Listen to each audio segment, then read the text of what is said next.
Yeah, deep-rooted conversations, real talk, real roots, real us, slows. Soft rain, no middleman between the truth. I can see it in your eyes, you got it. Pain got your heart moving cautious. Different worlds but the same kind of scars here. Different roads but somehow we still crossed it. Mad cause the world never listened right. Mad cause your truth always turns.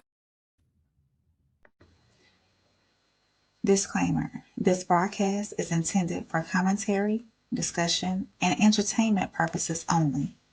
All topics and statements are based on publicly available information, including news reports, social media content, and third-party sources, which may include allegations or unverified claims.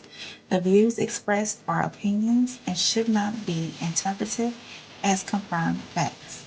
This content is not intended to harm, defame, misrepresent any individual, organization, or entity. Viewer discretion is advised. Do we really want truth? Everybody screaming truth, but truth don't pick a side. Truth don't care about your feelings. Truth don't need a narrative, so the question ain't, can we handle the truth? The question is, do we really want it? Do we really want truth? Or a story that fits? Do we really want proof? Or somebody to convict? Everybody got a source, everybody got a side, but when emotions lead the way, tell me, where do facts hide? Do we really want truth? Tell me what you know. Not what somebody said, not what somebody posted. If the evidence changes, can your opinion change too? Cause truth don't belong to me, and truth don't belong to you. Nolan's name in the headlines, everybody got a theory.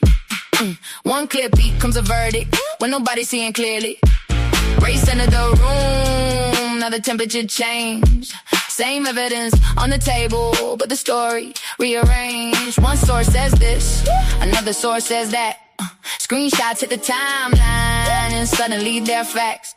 Everybody wants justice, understand the emotion, but justice without evidence is just another commotion. Slow down, what do we know? What's confirmed? What's assumed? Who's providing information? And what happens when it's wrong? Because asking hard questions doesn't mean you don't care. Sometimes caring about the truth means you're willing to go there. Do we really want truth? Or a story that fits? Do we really want proof? Or somebody to convict? Everybody got a source, everybody got a side. When emotions lead the way, tell me, where do facts hide? Tonight, don't bring me your side, bring me your source. Don't tell me what you heard, tell me what you can prove. And if tomorrow's evidence proves what you believe today was wrong, will you change your mind? Same soil, different roots, different perspectives. Same pursuit before we choose a side. Before we decide who's wrong or right, let's find the facts. Because maybe the problem isn't that truth is hidden.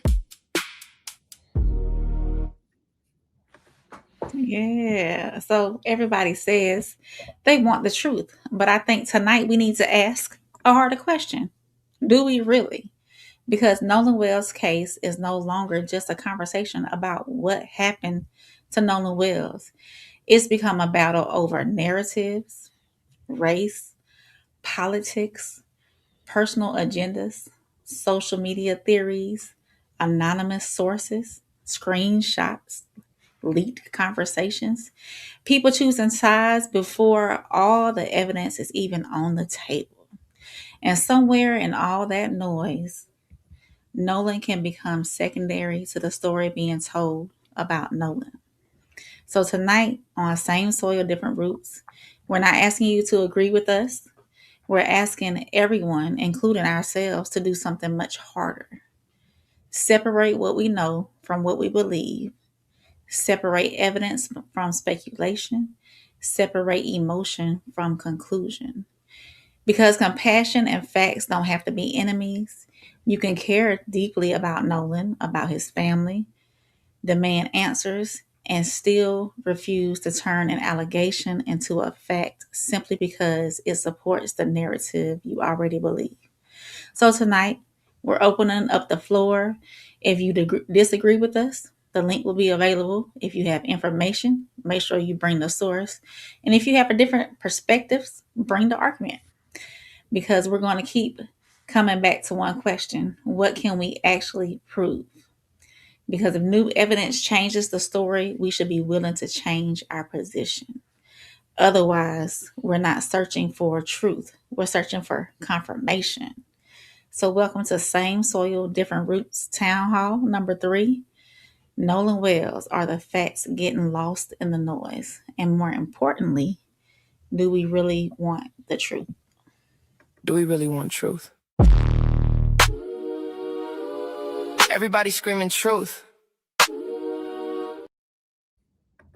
want to talk about our sheriff, John Ledbetter, and how I met him, how I came to know him.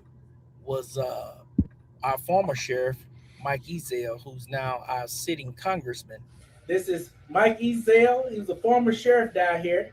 Now he's one of Mississippi state representatives in Washington, D.C. He's a congressman now. Right. I guess it's safe to call you a congressman now. Yeah, it's safe to call me a congressman. Yes, sir. Yes, sir. You think? But here's what happens. When people come here, they never leave because Hollywood has painted this bad picture to the whole world that black people and white folks still out here fighting and killing each other and racism. We ain't doing that. Let me tell you what's going on. That's right. Whites are killing whites and blacks are killing blacks. Ain't no whites and black folks down here killing each other. If it was not about race. Exactly. About, probably usually over alcohol or something and drugs. Like that. And drugs. Facts. He introduced me to our current sheriff, Ledbetter, and I heard the governor speaking about how he knew Ledbetter, and I know the governor. The governor had me, and he wanted to speak with 10 influential black guys in the state of Mississippi to see what we can come up with to get a better black turnout at the voting polls. So we met in a secure location. So that's how I came to know personally the governor. And me and Mike Ezell, we've been friends for quite a while. And the sheriff. So I want to speak about our sheriff. Okay, people saying, did he speak prematurely when saying that no foul play with Nolan? Well, here's the case. At the time, that was all he had to go off of. It looked like a drowning. When they found his body, it was early on in the investigation. You just think it was drowning. But here's what happened. His mother started asking questions about what happened to my son. Well, when that happened, mom was the word. Nobody was answering any of her questions. They couldn't answer them. They wasn't giving her any answers. And then she heard they lawyered up. Well, that sparked suspicion in her mind. Why are you lawyering up? My son just drowned while y'all was out here. Tell me what the story was. And now, a drowning man reached for a straw. And Ben Crump is her straw right now. She's reaching to find any type of answers. That's all that was. And even though I'm not a Ben Crump fan and how he went about coming down here doing that, saying race first, I didn't agree with that at all. A lot of people is talking about Nolan's parents, but I don't believe any of this would have happened had she gotten some answers when she first started asking for them. But when you start avoiding it, it looks a little suspicious. Mhm. And it's a lot of it would have continued to just be a local case, a local investigation. It would have never went national. It's a lot of things that us locals knew about and heard about that I wasn't about to speak on because I didn't feel it was my place to speak on it. Like the things that y'all heard on the autopsy, I had already heard the autopsy the day before. And some certain things coming out in the news. We've been heard those things. I found out about those things the second day after this all happened. If the judge or anybody else aided in any type of criminal behavior here and helping anybody hide, the FBI is investigating this. They don't have no problem with handcuffing a sitting judge. Trust me, they don't. Sheriff Ledbetter, uh, Mikey Zell, I know them guys, and I'm telling you right now, if there's foul play, they don't have no problem with putting handcuffs on you. And Mikey Zell is not the sheriff anymore, so he won't be responsible for that. He's up on Capitol Hill, Washington D.C. now as a congressman. But I'm telling you right now, man, them guys will most definitely, with this DA we got, that woman, they are searching for answers. I'm telling you that right now. You made it. So there you have it. There you have Cutting with E is his name. If you want to follow him on his platforms, we are going to be talking about him in our first segment of the town hall tonight with him and Don Lemon. But I want to kind of start it off with a little icebreaker. What did you think about what you just heard, Rain? I mean, he made a lot of sense. You saw me shaking my head um, through some of what he was speaking about. Initially, if Christine was satisfied with and given an answer to how her son actually passed, and the situation surrounding his passing, this would not have been a national issue. I think that once the pictures got out, um, of course, we as a public made it a race issue because of the narrative that got spewed. One black boy around three, one black young man around three white young men. So that narrative got spewed all over because of the image that it portrays. Of course, Mississippi is notorious for racial things that go on down there, and has been the history, of course. Um, but I as a mother, I agree with him when he said that if, and I understand that an investigation needed to happen, but if they were more forthcoming and transparent with her, I don't think it would have gotten this far. I really don't. I've been saying this since the beginning. I think Mississippi has drugged their feet. I understand time is needed for things. I understand that there's a process and everything. I understand that.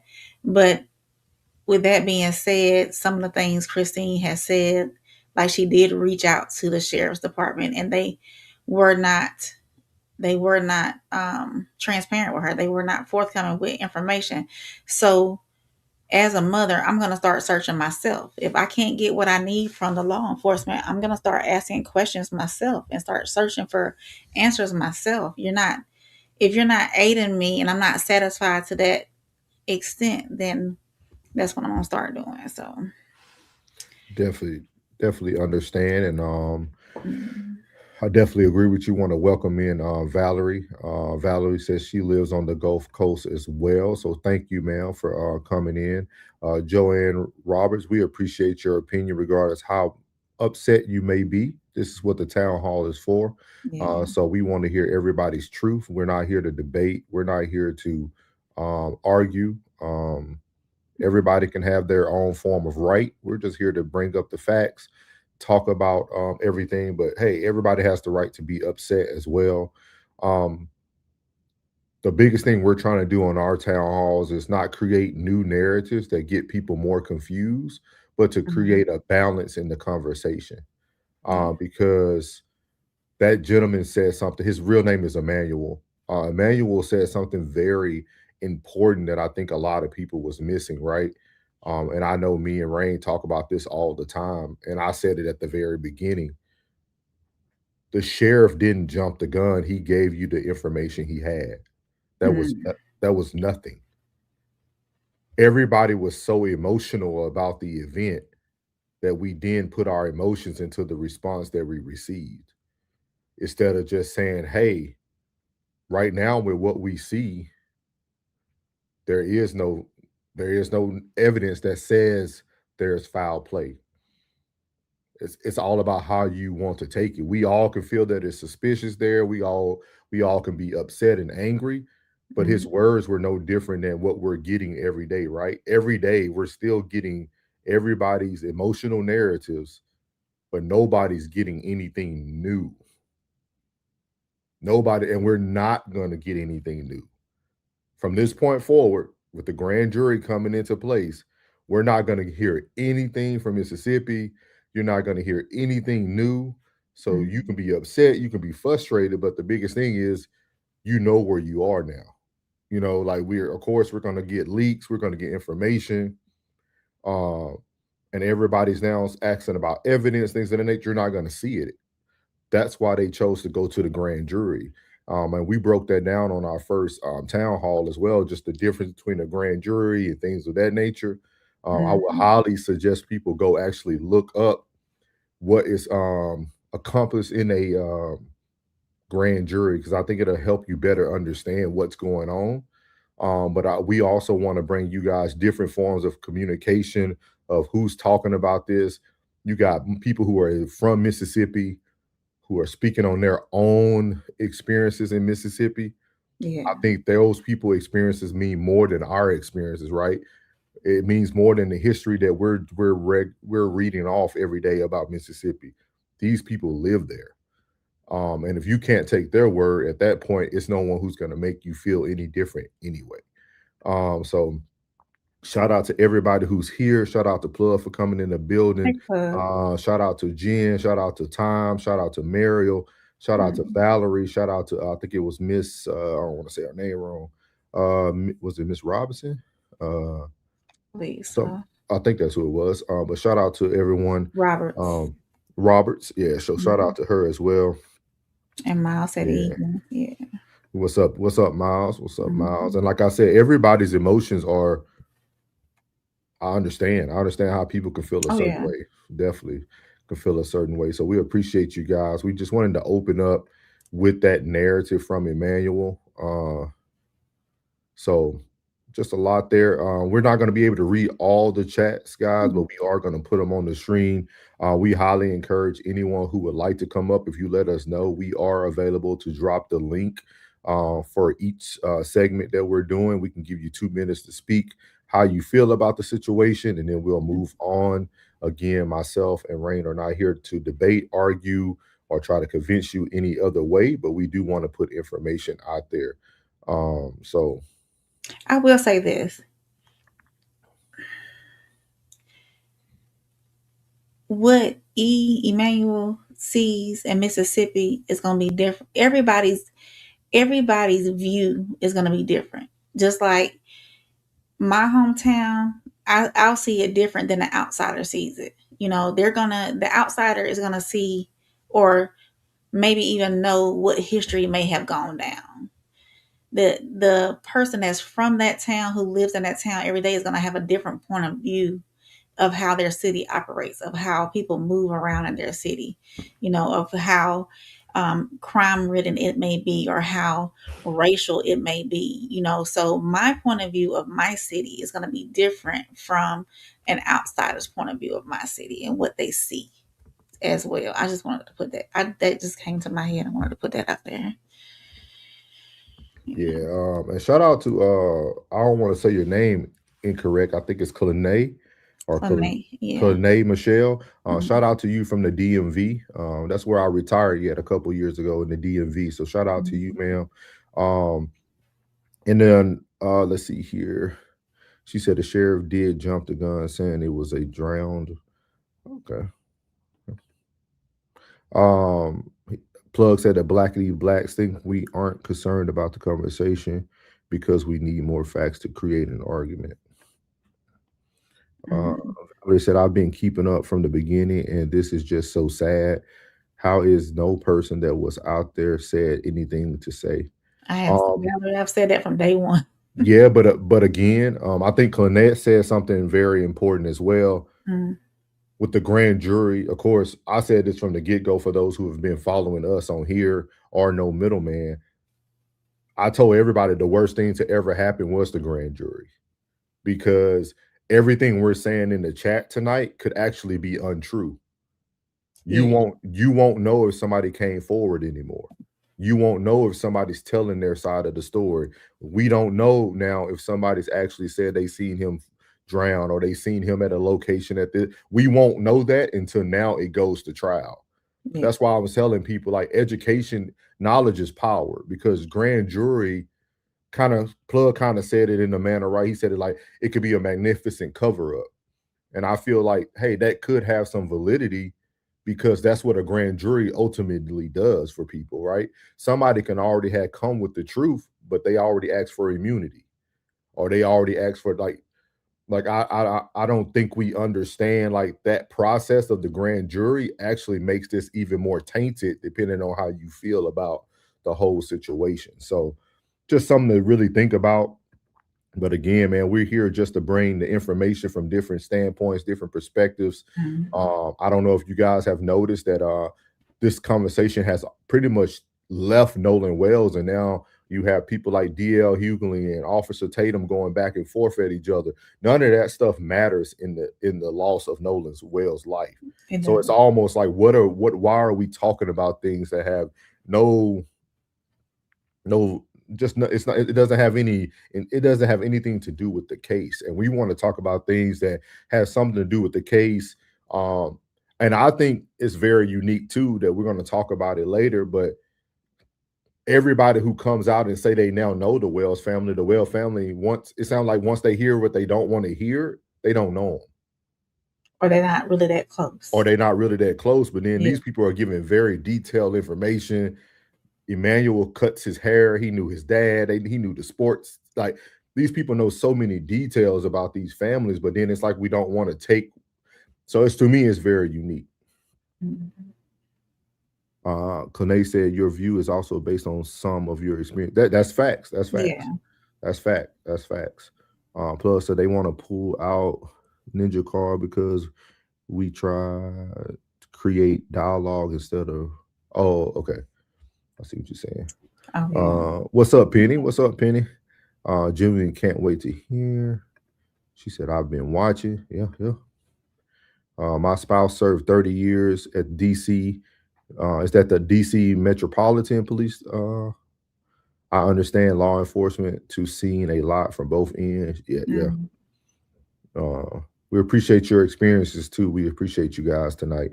yeah. Plus, said my clients from Mississippi said none of their families have no information whatsoever, and they are right there. That's why I feel like it's a cover up. I understand. I understand. Yeah.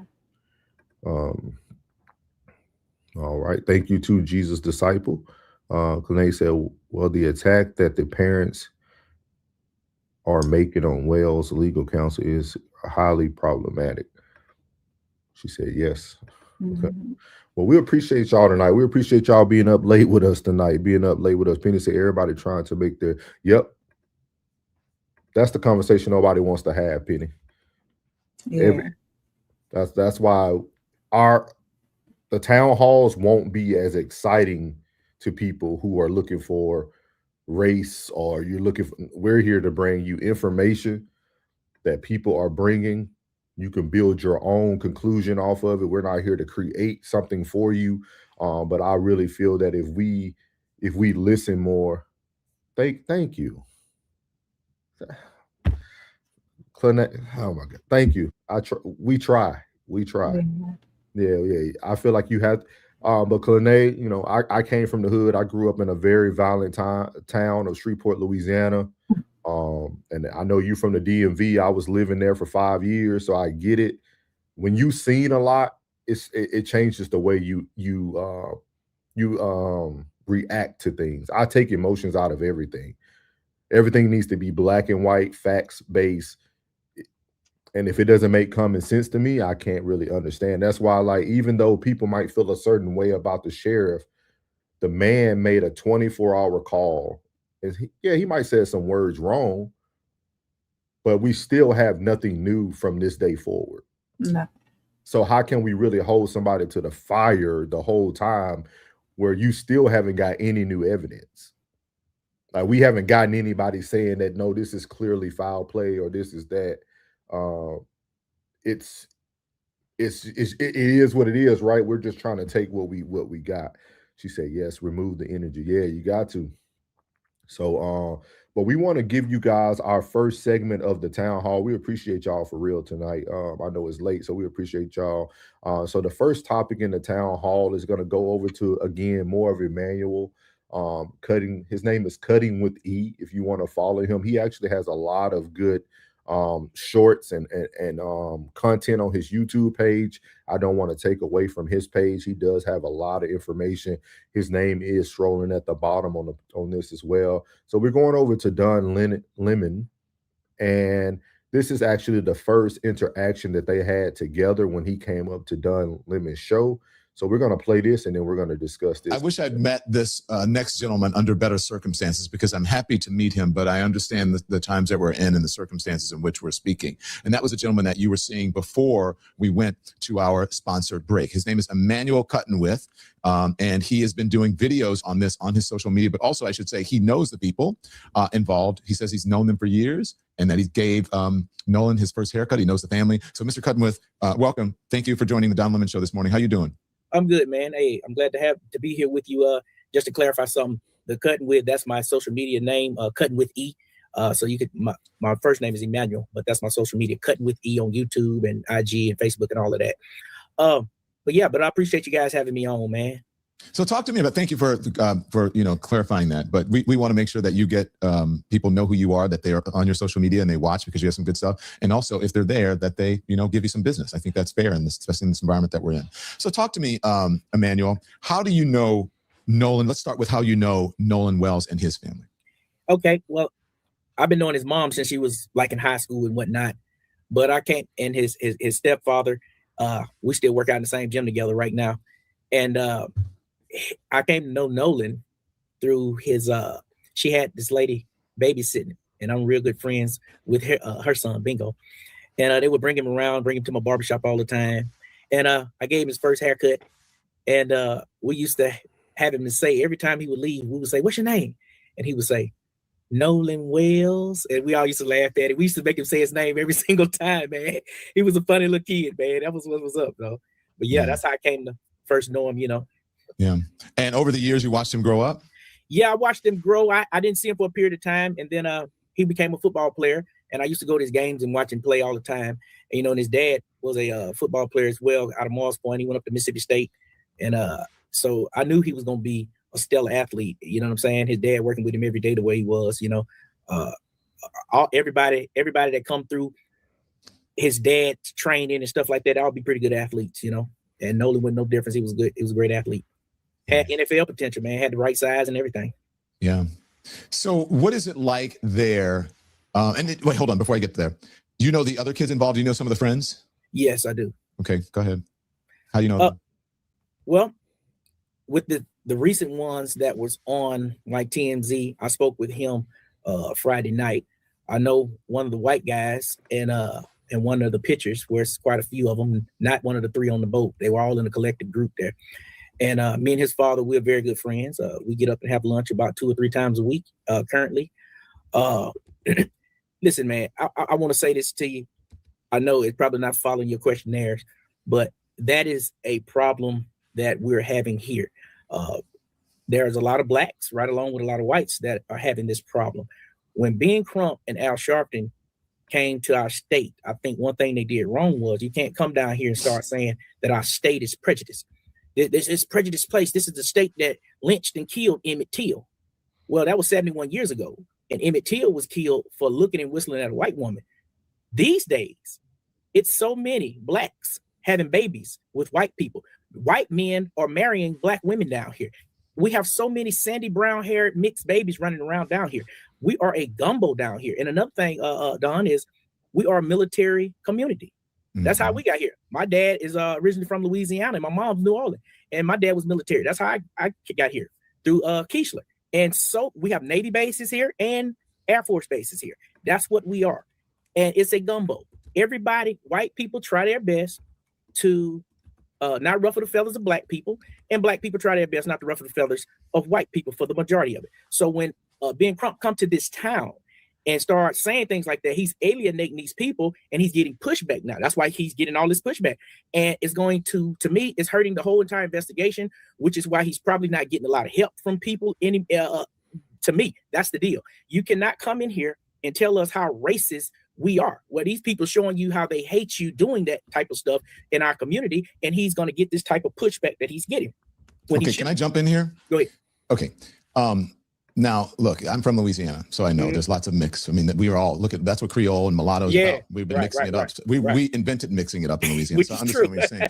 But that doesn't end racism. Sometimes it heightens it, right? Because then there's a hierarchy, and then there's colorism, and then people say, well, I can't be racist because I'm married to a white person or whatever, or I'm married to a black person, and we know that that's not true. The other thing that sounds like, though, and I just want to put this here, I'm not trying to insult you, is like, it kind of sounds like back in the civil rights movement when people would say, these outside agitators are coming here and telling us what to do, and we don't want race mixing here.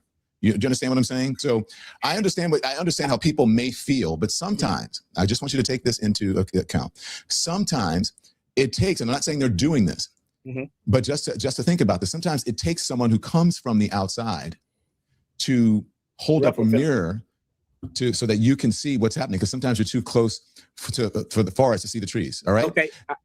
But so I'm not saying that doesn't exist, that people shouldn't feel that way, but I think that people should have an open mind about it, because that's what civil rights leaders did back in the day. Well, okay, go on. I'm for them coming to find justice, but you cannot walk into this town claiming it's racism, all these same state that killed Emmett Till, these racist white people. When that eulogy, I was at the funeral. That eulogy had to be, and just so I'll set it up, you can see this is his obituary.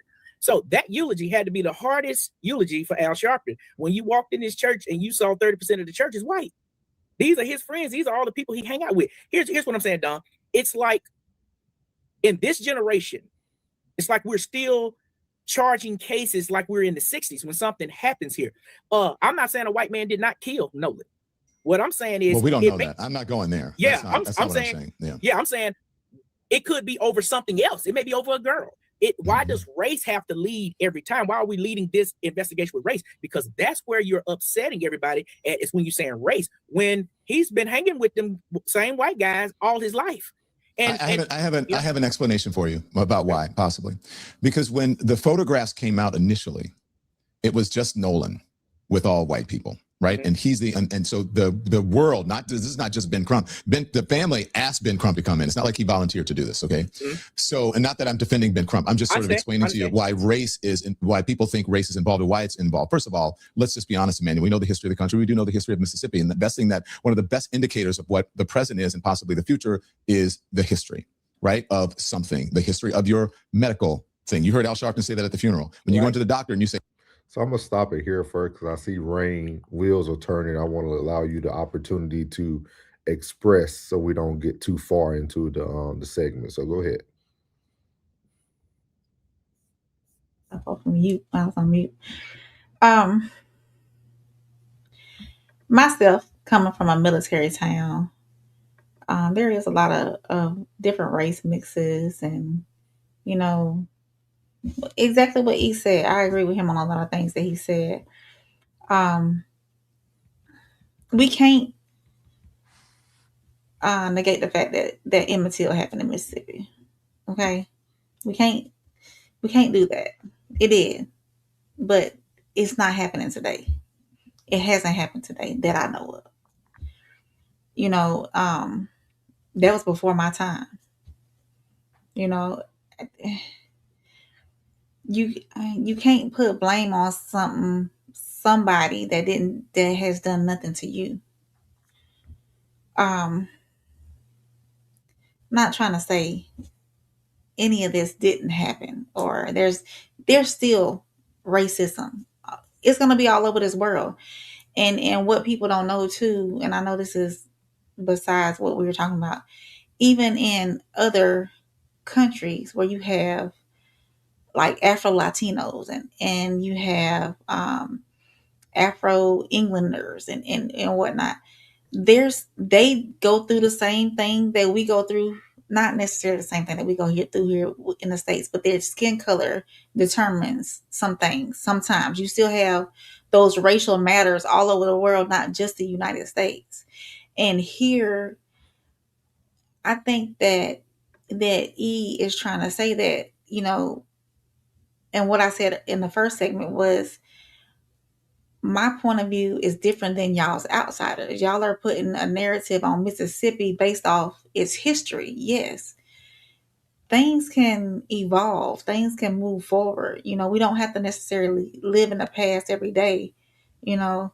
But also, what I didn't like, I'm normally, neutral when it comes to Don Lemon, but it's like he was trying to push the race narrative so hard on E when E wasn't pushing the race narrative. He really wants to know what happened to Nolan. He wants to explain that white folks are hanging out with black folks hanging out with white folks, and there's a good mixture down there because of these military towns that are near where they are. When you have military towns near where you are, I'm in one every day, you got that mix of of races, of races, not ist, races, different ethnicities, so it's like a melting pot.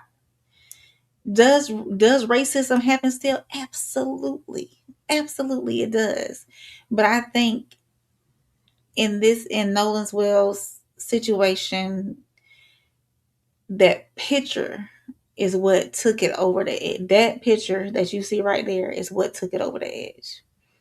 The first thing somebody thought was, hanging around with a bunch of white folks. It's gotta be racial. It's gotta be racial. All them white boys, they ended Nolan's life. But I would have to push back on you though, right? Mhm. Because I don't and I even heard Don Lemon say, and I think that's the problem with the world. He Mhm. kept saying everyone. No, because Souls never said that. Mhm. No, because Emmanuel never said that. No, yeah, No, even the person everybody hates named Officer Tatum never said that. right. It's the people who are focusing on the race is just louder. They're more they're more theatrical. They're cool to click on YouTube because they're going to give you all this blackity black talk and like that's what everybody wants to click on. But it's Yeah. a lot of us out here like myself who are like, hey, how about we just wait? How about we just use some common sense here? How about we just not think everything has to be about this one topic that we want it to be about? Because I think I asked you this either today or earlier in the week, Rain. I said, what if the outcome is not what we want it to be? And when I say we, I mean African Americans. What if it's not what Mhm. the black community wants it to be? How are you going to move forward when you have prepared yourself to think one way? Yeah. You're not benefiting the family, you're not benefiting the world, you're not benefiting society. And then what are you going to talk about on your YouTube channel afterwards? You know, I think for the majority of the public who have invested time into doing their own investigation, trying to put together the facts, on YouTube, or even if it's just somebody, Jane Dobie over here, just like, oh, let me read this article. Oh no, he didn't drown. Oh, read this article. Oh, maybe he did drown, So I think even if at the end of the day they come back and say, yes, there was water in his lungs. Yes, he actually drowned. I still think the public who is doing their I don't even know the word to say, who's doing their own little, investigation themselves, trying to nitpick these different things that are going on. I still think if that comes out, that they will not be satisfied. There's going to be somebody somewhere going to still want to dig deeper to try to figure out what actually happened. In my heart, and I'm saying this is an emotional thought right now. I just wish somebody will come forward, and maybe somebody already has. See, we don't know this. Maybe somebody already has, and they just have not disclosed it to the public. But I wish somebody who did see him for the last time would say, "Hey, this is exactly what happened." And I pray that at the end of all of this, I just want the family to have closure. Yeah. But I don't know if they're gonna have true closure unless they know exactly what happened. It's gonna be hard, and that in like missing person cases and other cases where you don't really know how that person passed, or that person goes missing, or however, or they perish under you whatever circumstances, you don't even know how they passed away. That is so hard for families, not knowing exactly what happened. Yeah. So And I do want to answer Penny's question. I don't think there's ever been a fair trial in any state. mm, And the reason why I say that is because life isn't fair. mm, Even when a person is found guilty and some people are happy, there's still another 800 million people in another room who are disappointed about the outcome. Like, I think we have to be very careful with our words. The world isn't fair. And I mm, and I, and I think that's where we're getting lost today, right? I think we're getting lost in everybody wants you to say something to make them feel better. Like how Rain has to continue to sit here and tell you guys that she know racism still exists. We shouldn't even have to say that when posing a conversation. We yeah, shouldn't have to state the obvious all the time, right? People get mad at me when I say anything. Oh, I'm a black man. Why you got to say you're black? Well, sometimes you got to make things very obvious to people because we live in a world where we pick and choose when we really want to know what's the real and what's not. We pick it. And I feel like that's really has been the issue with society. Like, we can't just have a conversation. Everybody wants to pick apart everything you're saying instead of just saying, hey, I don't agree with that. I agree with that. And we move on. Because at the end of the day, if you are not neutral in this case, you're going out for you have something you're trying to gain. Because right now we all have the same evidence and none of it leads to any proof of what happened. no. So at the end of the day, if you take everything you heard away, we all have the same answer. We don't know. So at that point, how can you push a narrative when at the end of the day the answer is we don't know? And I don't think no one in the world has ever had a fair trial. Fair? No. I don't think it exists, not even just in Mississippi, just in general. I don't think no one has a fair trial.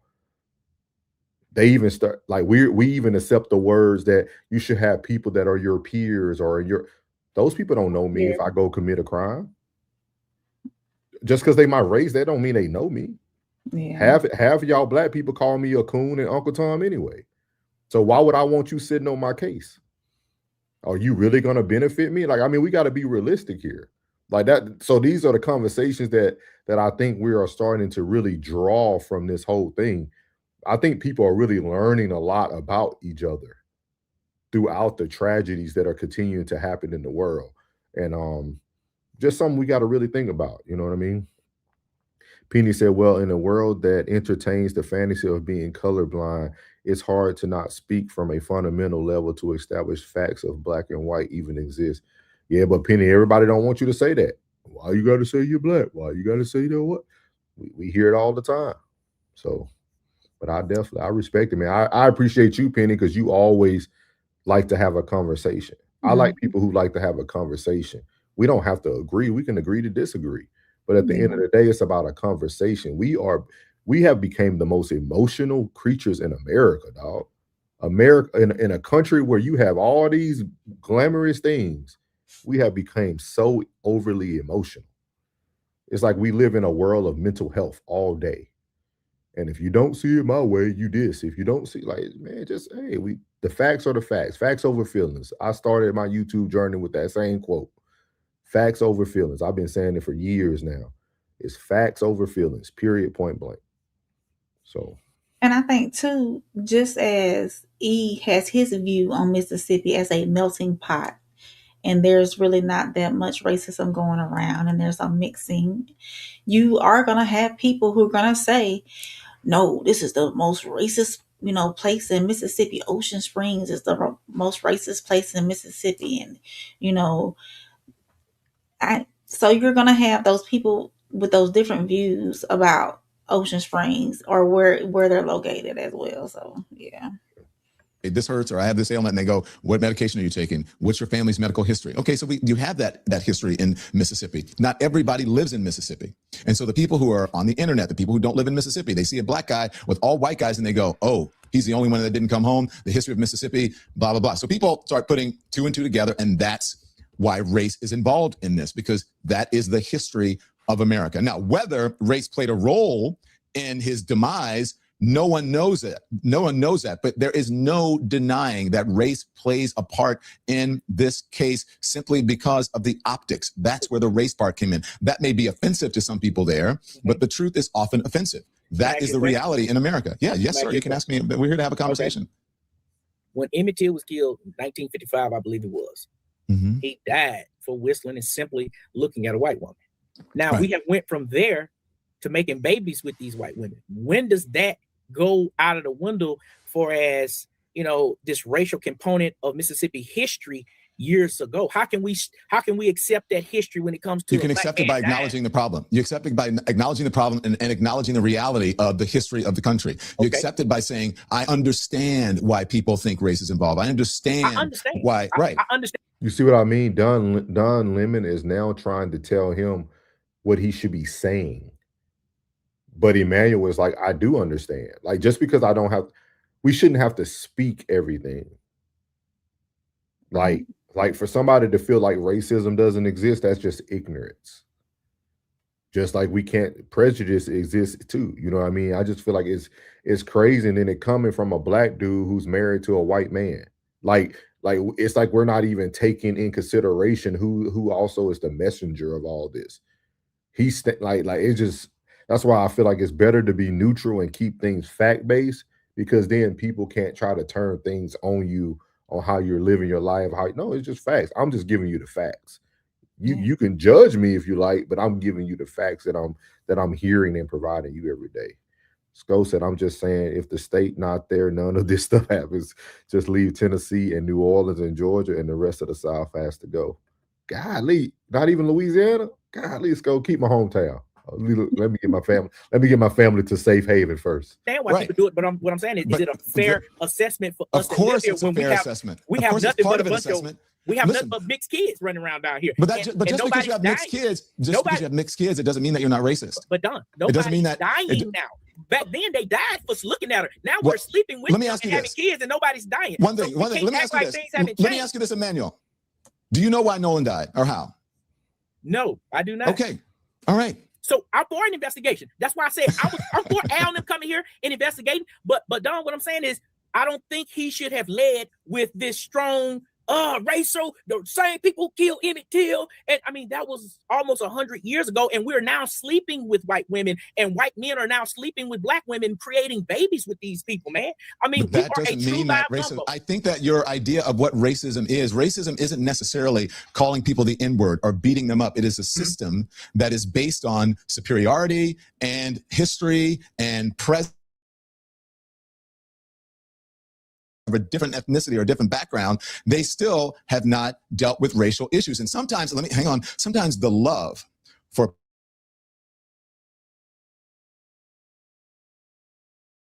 all right, especially of a certain generation, it's the same sort of love that you have for a pet, where you are.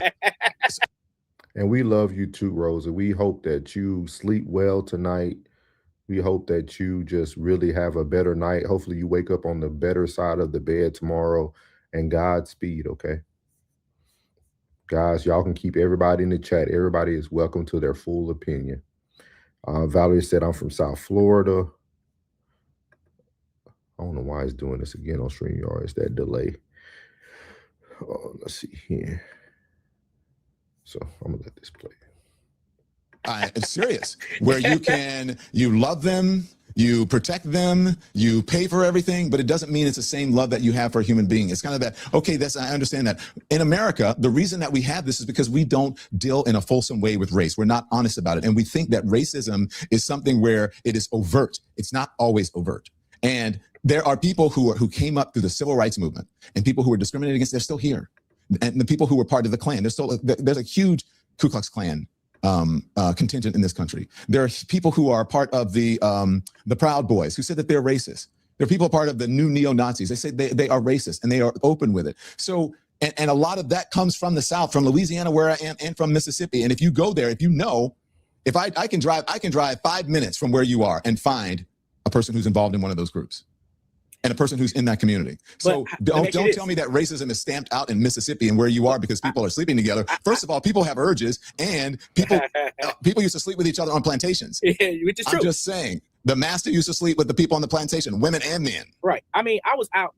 Here's what I want. That's all about urge. That's a lot about urge, and you need to get your freak on. And what I'm just saying some of that. I think that's slightly different topic than what I was speaking of. Like this Saturday, I was out at dinner, man, and everybody in the restaurant was mixed. I mean, I see a black woman here with a Mexican guy. They got 2 kids, 16 and 17 years old. I mean, of course that happens. I'm from the South. I've been saying that people in the South, black people and white people, integrate more than they do in the North. But that's mostly about socioeconomics. Doesn't mean that racism is solved. It's because basically those people who live together are the same part of the socioeconomic group. So if you are mostly middle class people, and you have grown up there, you are going to pretty much be together in the same places. Right. But here in the North, it is about rich people who are all together. Most of them mainly are white because that's sort of, generational wealth. Most black people didn't have the opportunity to do that. But here in the North, it is more polarized than it is in the South. The South, I think, used to be segregated, but people are more polarized here in the North than they are in the South. Now, I know you can speak on that better than most because you're from the South and you've been living all over. You've been living in the North, so I can understand. Not only am I from the South and living in the North, my family just left here, and we had a long discussion about this, and a long discussion about people who believe that racism is over, or just because people what they're called, there's race mixing. That's what the racists used to call it back. The people who are marrying interracial marriage, they think that racism is over because of that, and it's not.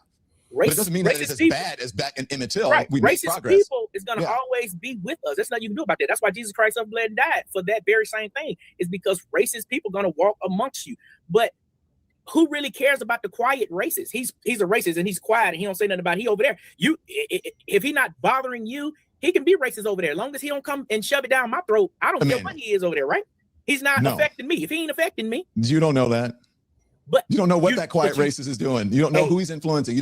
So I'm going to stop there. If you guys would like, you can go back and watch the entire interview on Don Lemon's page as well. And I think also some other people have cut it up, like Officer Tatum, things of that nature. Penny said, we are so far from the facts of the case. Is crazy. I would rather guess about the audio recording more. Yeah, Penny. And that's the thing, right? Everybody who, I would say probably 90% of people that you are going to see discuss this aren't even talking about the facts. No. It's all how they feel about racism, how they feel about Mississippi, how they feel about the world today. Like, no one's really wanting to have the conversation.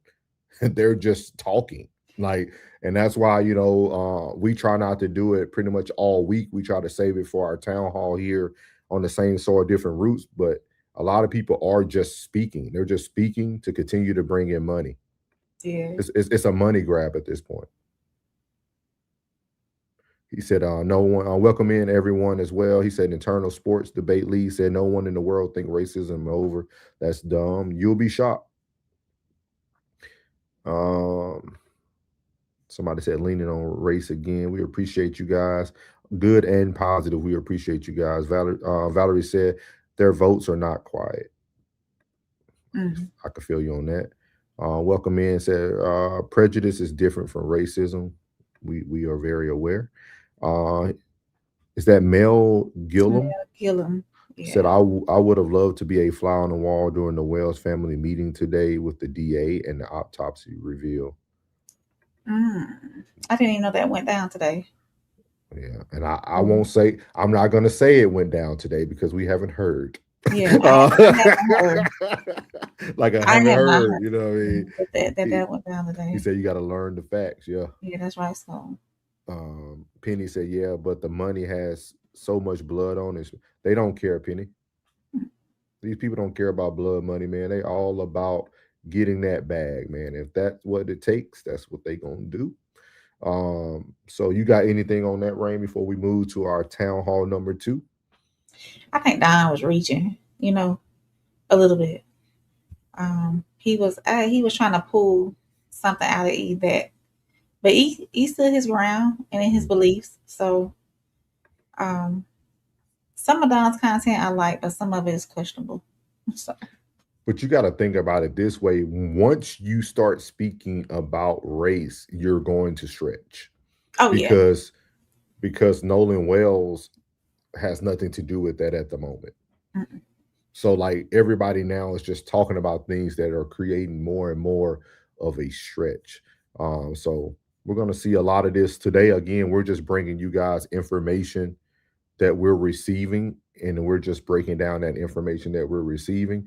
We're going to move on to our town hall number 2 topic, which is truth and transparency from Miss Sarah Fields. For those who aren't familiar with Miss Sarah Fields almost debunked the whole Carmelo Anthony case. She was pushing back on a lot of information that was being put out. She's more about transparency. Again, I noticed too that a lot of the facts that are coming out are coming from platforms that people don't like, or people might not feel that they like the person that is led by. And I think all those things eventually are strategies as well, right? The only way to keep division is to have your messenger not be who you want the messenger to be. ooh, So that's a bar. it That's is. a bar. I mean, if you don't believe in Jesus Christ, right, you hated Jesus. Like if you don't believe in these things, you won't. So the facts are coming from people that majority of people don't like or don't want to hear from. But that's where a lot of the facts are coming from. I won't say truth. A lot of the facts are coming from, and not people sitting in their emotions. So we're gonna go over here to Jason Whitlock Harmony. Thank you. Thank you, Mel Gillum said, I'm like the gentleman. I prefer sticking to the facts, not what's that? Speculation. Yeah, so I'm the same way. So we're gonna go over here. We're gonna hear Miss Sarah talk a little bit about how this is also similar to some of the information that Ben Crump is normally known to give out. So here we go. Because what you just described sounds very similar to the work you did on the Carmelo Anthony case. There's these flood of lies, and you just spent all day debunking them. And these cases have similar narratives in that regard. They do. It's actually really heartbreaking. I refer to it as Carmelo Anthony 2.0. The only difference is that with Carmelo Anthony case, there was an actual murderer. And what's really sad is that I'm watching the same pattern with the same exact activists involved with this case. So it's the same exact people who targeted the witnesses who saw the murder of Austin Metcalf. And they're the same ones who targeted these witnesses, doxed these witnesses, tried to smear them and make up a bunch of lies, and tried to say that Carmelo was bullied and there was a fight and he was beaten. And, they targeted these witnesses relentlessly. And then in turn, of course, as you know, they targeted me for reporting the truth. And there was, race baiters such as Dominique Alexander and multiple other people that I'm actually in the process of civilly suing, suing in civil court now. So yes, but when this happened after July 4th, I saw the same exact people who were involved in the Carmelo Anthony case, the same exact race baiters and activists and social media commentators, whatever you want to call it, bad actors on social media, now go after the friends of Nolan Wells. And it's really heartbreaking to watch. It's really sad. And it's a pattern. It's the same thing. The only difference also, besides the fact that Carmelo Anthony has been convicted of murder, is that Ben Crump is involved in this case. He wouldn't touch Carmelo Anthony's case. Oh, really? So, Ben Crump was not involved in Carmelo Anthony's. I know he case. wasn't involved, but are you sure he wouldn't have touched it? Because, Sarah, I know this probably isn't your lane, but maybe it is your lane, because I find it humorous. Dominique Alexander and Ben Crump, I think they scored identical scores on the IQ test, both in the low 60s. And Likely. That seems to be a common denominator. It's like, you got to find someone dumb enough to play the race card, and do it without a hint of evidence. You had it with Dominique Alexander in the Carmelo Anthony case, and now you have it with Ben Crump. I'm just wondering if Ben Crump wasn't given the opportunity to participate in the Carmelo Anthony stunt. I don't know, because I think that if the Anthonys were given the opportunity to connect with Ben Crump, I think they 100% would have done it. I'm not sure that they were ever approached with an offer from Ben Crump. I never even, to my knowledge, I never even saw Ben Crump comment on this situation or case. So, but I mean, maybe he was acting behind the scenes. I don't know. But I have referred to Dominique Alexander as Ben Crump 2.0, or sorry, the Temu Ben Crump, because Dominique Alexander, yeah, he doesn't seem to be on quite the I don't know, the level of Ben Crump as far as, oh, I see a situation, I'm going to grift off of it, I'm going to race bait, I'm going to get as much money as I can, and then I'm going to poof, disappear and go off to the next case, which just seems to be his pattern so far. I want to play just a little compilation of some of the threats that have been leveled, just so the audience is up to date about what we're talking about. Let's play that first shot, the threats against the Hudson family. Justice for Noah Wells, son for his son. Justice for Noah Wells, son for his son. Justice for Noah Wells, son for his son. Justice for Noah Wells, son for his son. Hello, am I speaking with Benjamin Hudson, mister? Who is this? You and your son gonna die, little bro. And your wife. For what y'all did. Yeah, no, answer the phone. You and your folks think y'all ass so smart, so slick. All this other dumb ass shit. Your son gonna get the worst of it. And he know it. He know it. Y'all ain't saving shit. Y'all can't say that little. Y'all can't say y'all but Gino, it coming. It real coming. Don't try and run now, you bitch ass. Your son is a piece of shit, and he's about to get all the way f***ed up. Don't run now, you bitch. You's a punk ass fucker, just like your son. You fat. You, him. You guys are gonna get what the f***'s coming to you. I know he killed that little kid, man. You guys aren't shit. Your wife ain't shit. All you motherfucking racist pieces of shit. All you motherfuckers. But I would find it hard to believe, except I have a Facebook account. And the things that people DM to me over Facebook that's attached to their real identity, it blows my mind. I mean, it's just like people are this type of stupid. Things that I get in my Instagram or whatever, it's like I would question, like, would someone really be this stupid? Yes. And yes, they would be. Yeah. Yes. It's really, these people called with their actual numbers. And those voicemails that you just listened to, and some of them are actually audio text messages, like they're sending audio messages through text. That is a very small percentage, and that's nothing compared to what they've been getting every single day.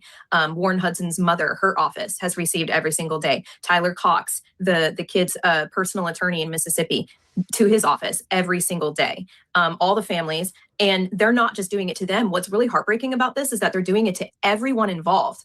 I made a point yesterday to tell someone that there was a pool party picture that started circulating not long after all this happened. And they were like, see, like he's hanging out in a pool with the boys after, he was left on the island. Well, there were so many different stories going on about this pool party photo, when in reality, the pool party photo was actually a photo from a week before July 4th.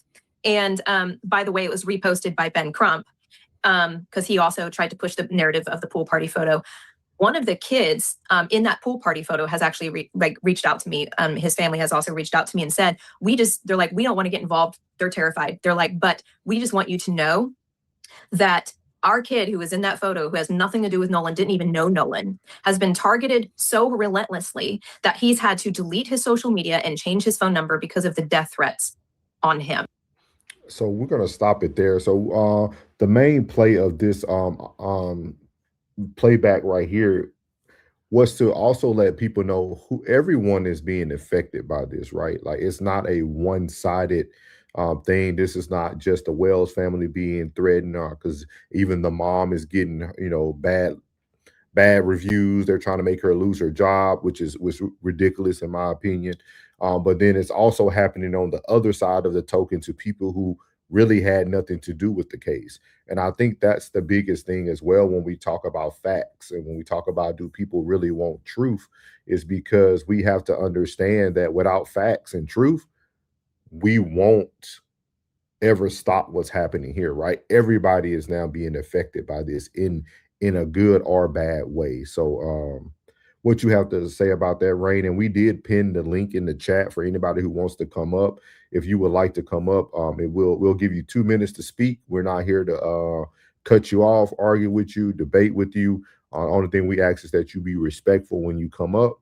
But the link is there. We'll give you guys 2 minutes, and you can say whatever you would like to do. So I'm gonna say this first to answer Friction. Friction, you don't have to download the app. If you go to your browser, even if you're using your phone, go to your browser and paste the link in your browser. You're welcome to come up.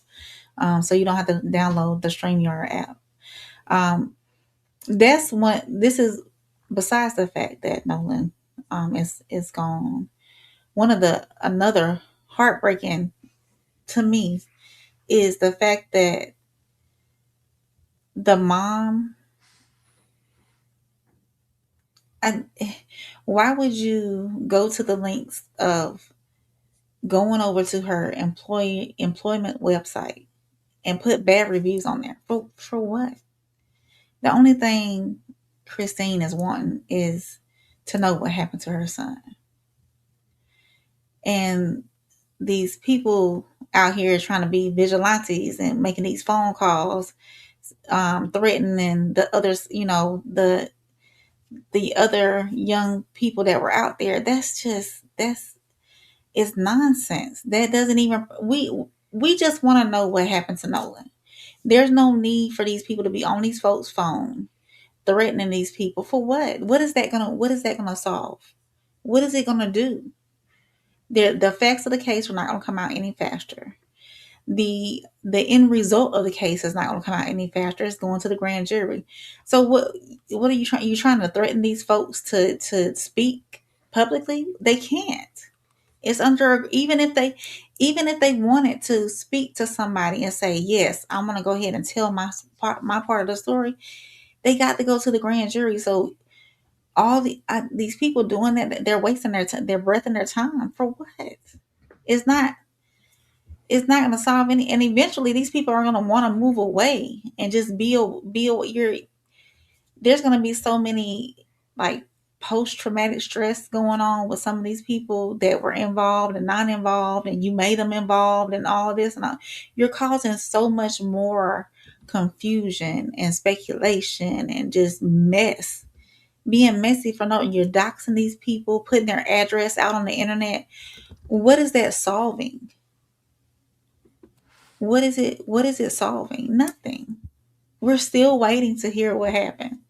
This is not the solution. The solution is not making these phone calls threatening to these people. Even if something comes out later on where they are implicated in this. Yeah. It's not this is not the solution. Why are we not focusing on the solution? Being patient, being quiet, and just letting whatever it does, do it. Christine asked in the beginning, Ms. Wansley, Nolan's mother, asked in the beginning, if you want to protest, if you want to gather in the name of Nolan, justice for Nolan, do so peacefully. These folks they're going against her wishes. She said, be peaceful with it. That's what Nolan would have wanted. Be peaceful. Don't be calling these people doing this because you just causing more confusion. And not only that, you're probably going to go to jail.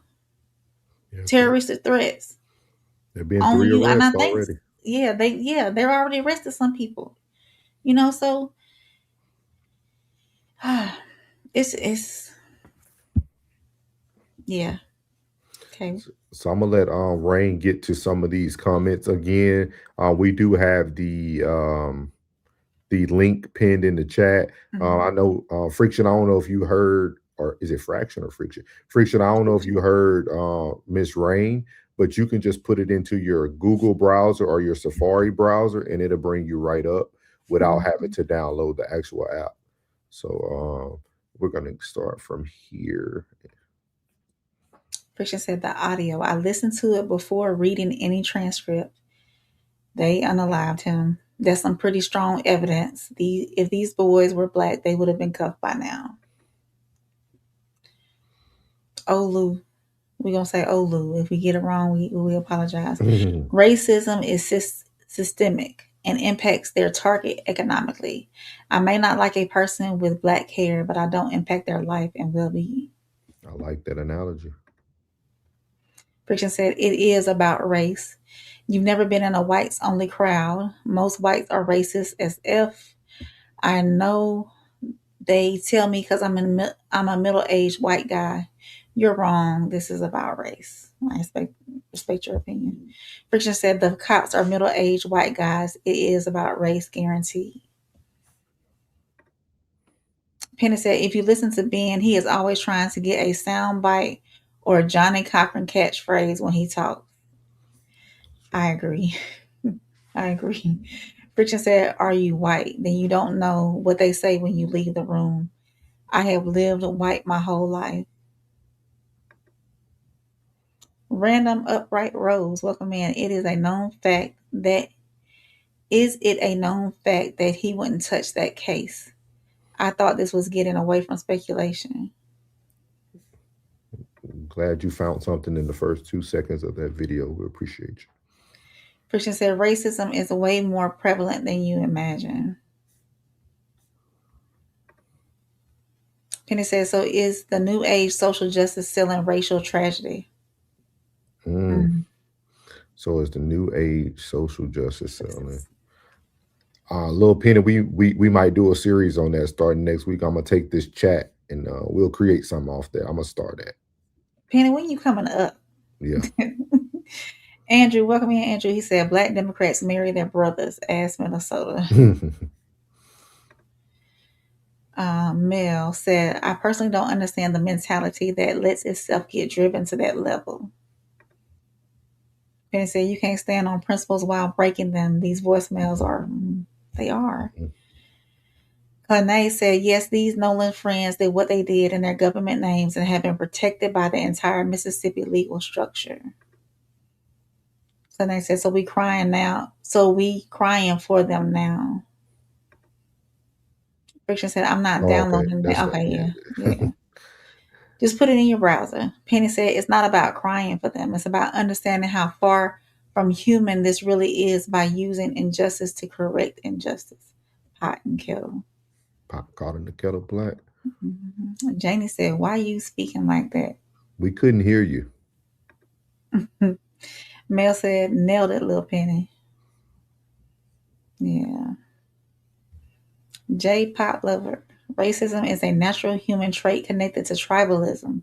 The only people not afforded the basic trait are the white. Ramona Osborne, welcome in. She said, just find the truth. I agree with Ro said, I can't imagine carrying around so much hate. Yeah. Clay said, the young woman they're speaking is a microcosm of the inbred racism, bias, and bigotry in Mississippi. Earlier in the convo, she referred to Nolan as a boy and the white friendly as men. She's speaking about me, or she's speaking about the young lady in the. I don't know. I think she's talking. You talking about Sarah, right, Clay? I don't know. I don't know. Sarah? She just said yes, but which one? I don't know. But was it Sarah or me, Clay? Ooh, y'all get Rain. Y'all get her. Look at Rain's face. Because I know. If she said me, I know what she was referring to earlier when I said boy. Oh. But I I'm talking about your partner speak. Oh yeah, no, I corrected myself. Yes, I did say boy initially, and then I said no, young men, young adults. I was talking about all of them, including Nolan. Miss Kamei. Yeah. So just let y'all know, Kane, you're safe. You're safe in Rain's neighborhood. She's oh, okay. I see what you're saying. She said she possibly misspoke, but that's my point. So she's saying it's almost like inherited, like it's almost like second nature. Like even though you're not meaning it that way, with that even coming out first, it can seem like second nature. Yeah, I would have said white boys. But you see what I mean? Like, that's what I think that's yeah. what she's referencing. Because I'm not going to even lie to you. But what's in me? Come on, let's have a conversation. So, but like, because I ain't gonna lie to you. Just the other day, I answered the phone, and a lady did say "boy" to me, and I said, "I'm not a boy, I'm a man. But how can I help you?" So I see what Kalena's saying. Like, it's not a. I see what she's saying. She said, "But you did." I see what she's saying. She's just saying that regardless. Let's say I don't think Rain is racist. Just knowing you, and knowing that you have a biracial son, I'm hoping you're not racist.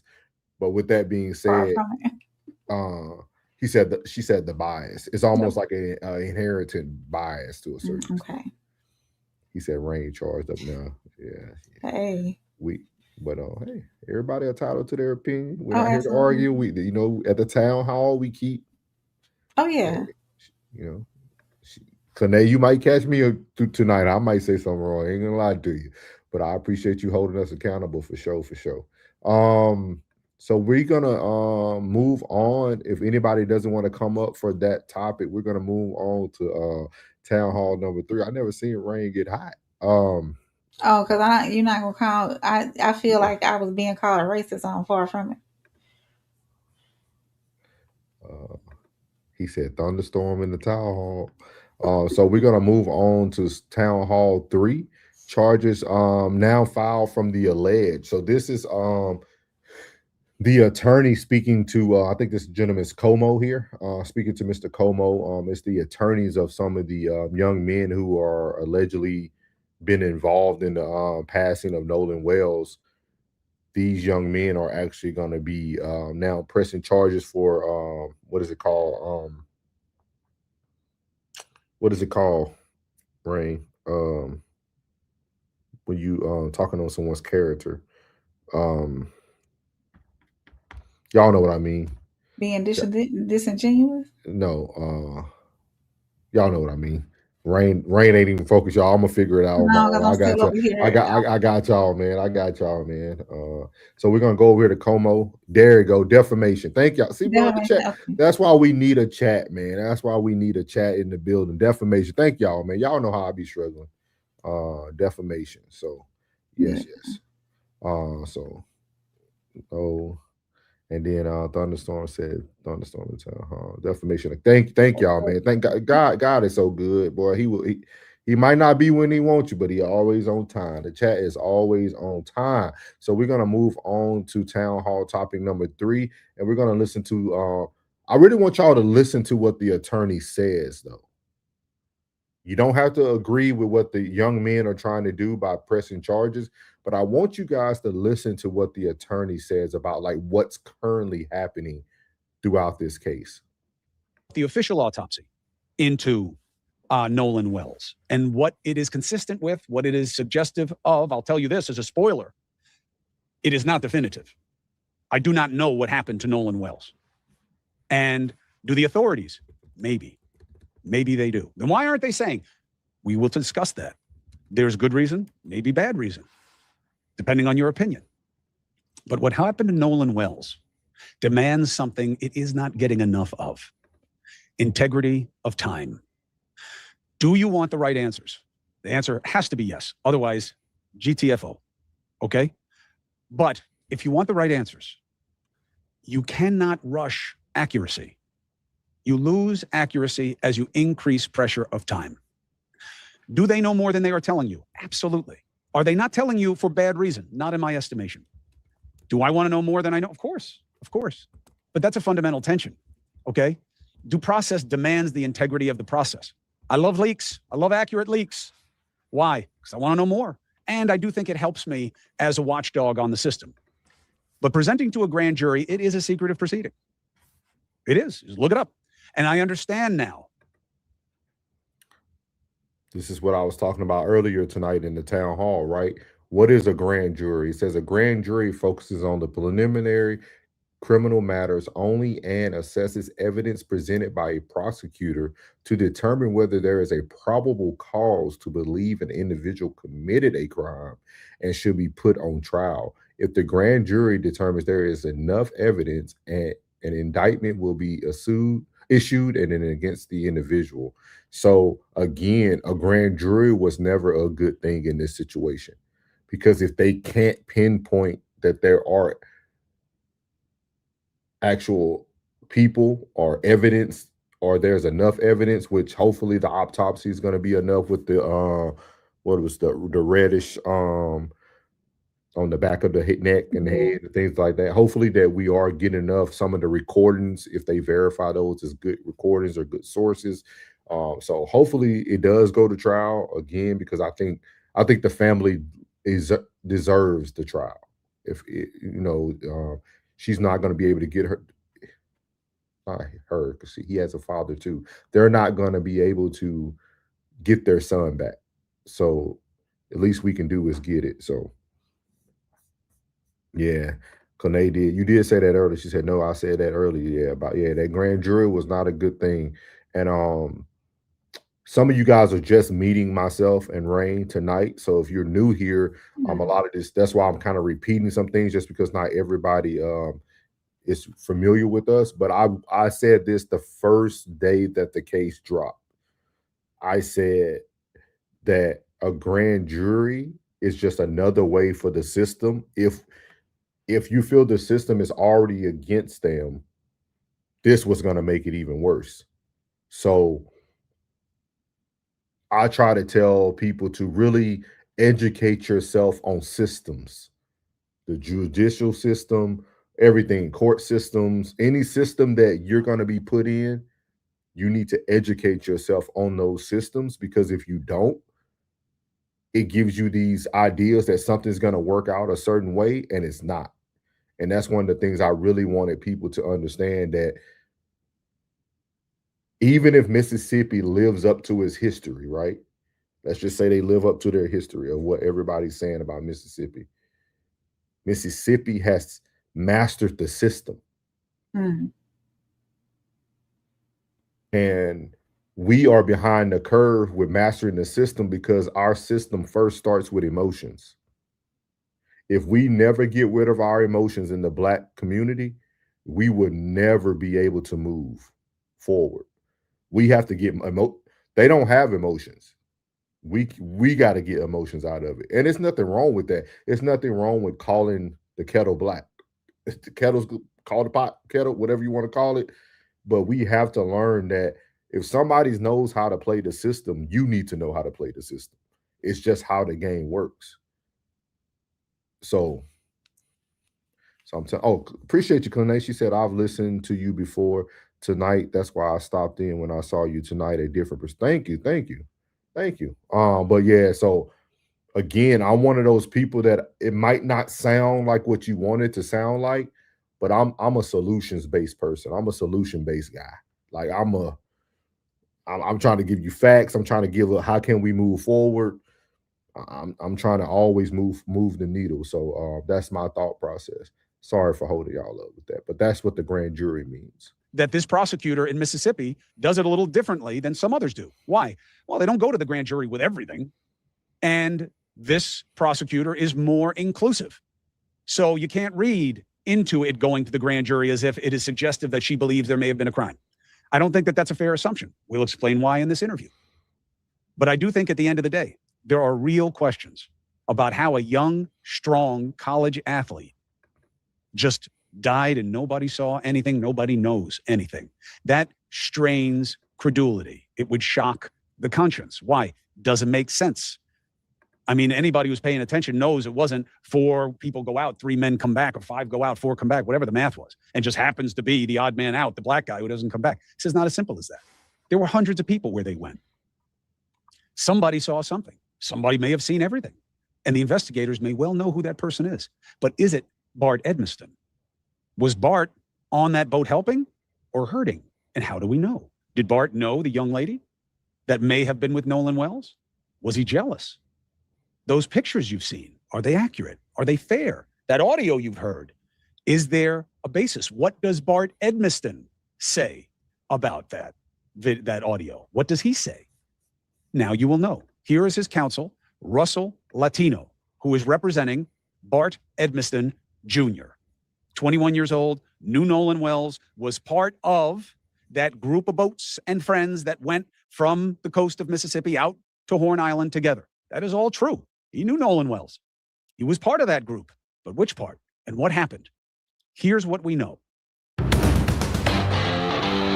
Counsel, thank you for joining us once again. And just to be clear with the audience, Russ Latino, real last name, Italian, sounds Latino. I thought it was a marketing ploy. He says no, but it works a lot of different ways. Counsel, thank you for taking the opportunity. Yeah, thanks for having me back. All it literally means is somebody that speaks Latin, which, as you well know, originated in Rome. So it's a commoner's last name. Also happens to be the word associated with an entire ethnic group. So it's confusing. It works a lot of different ways. Let's leave it as that. It's adaptable.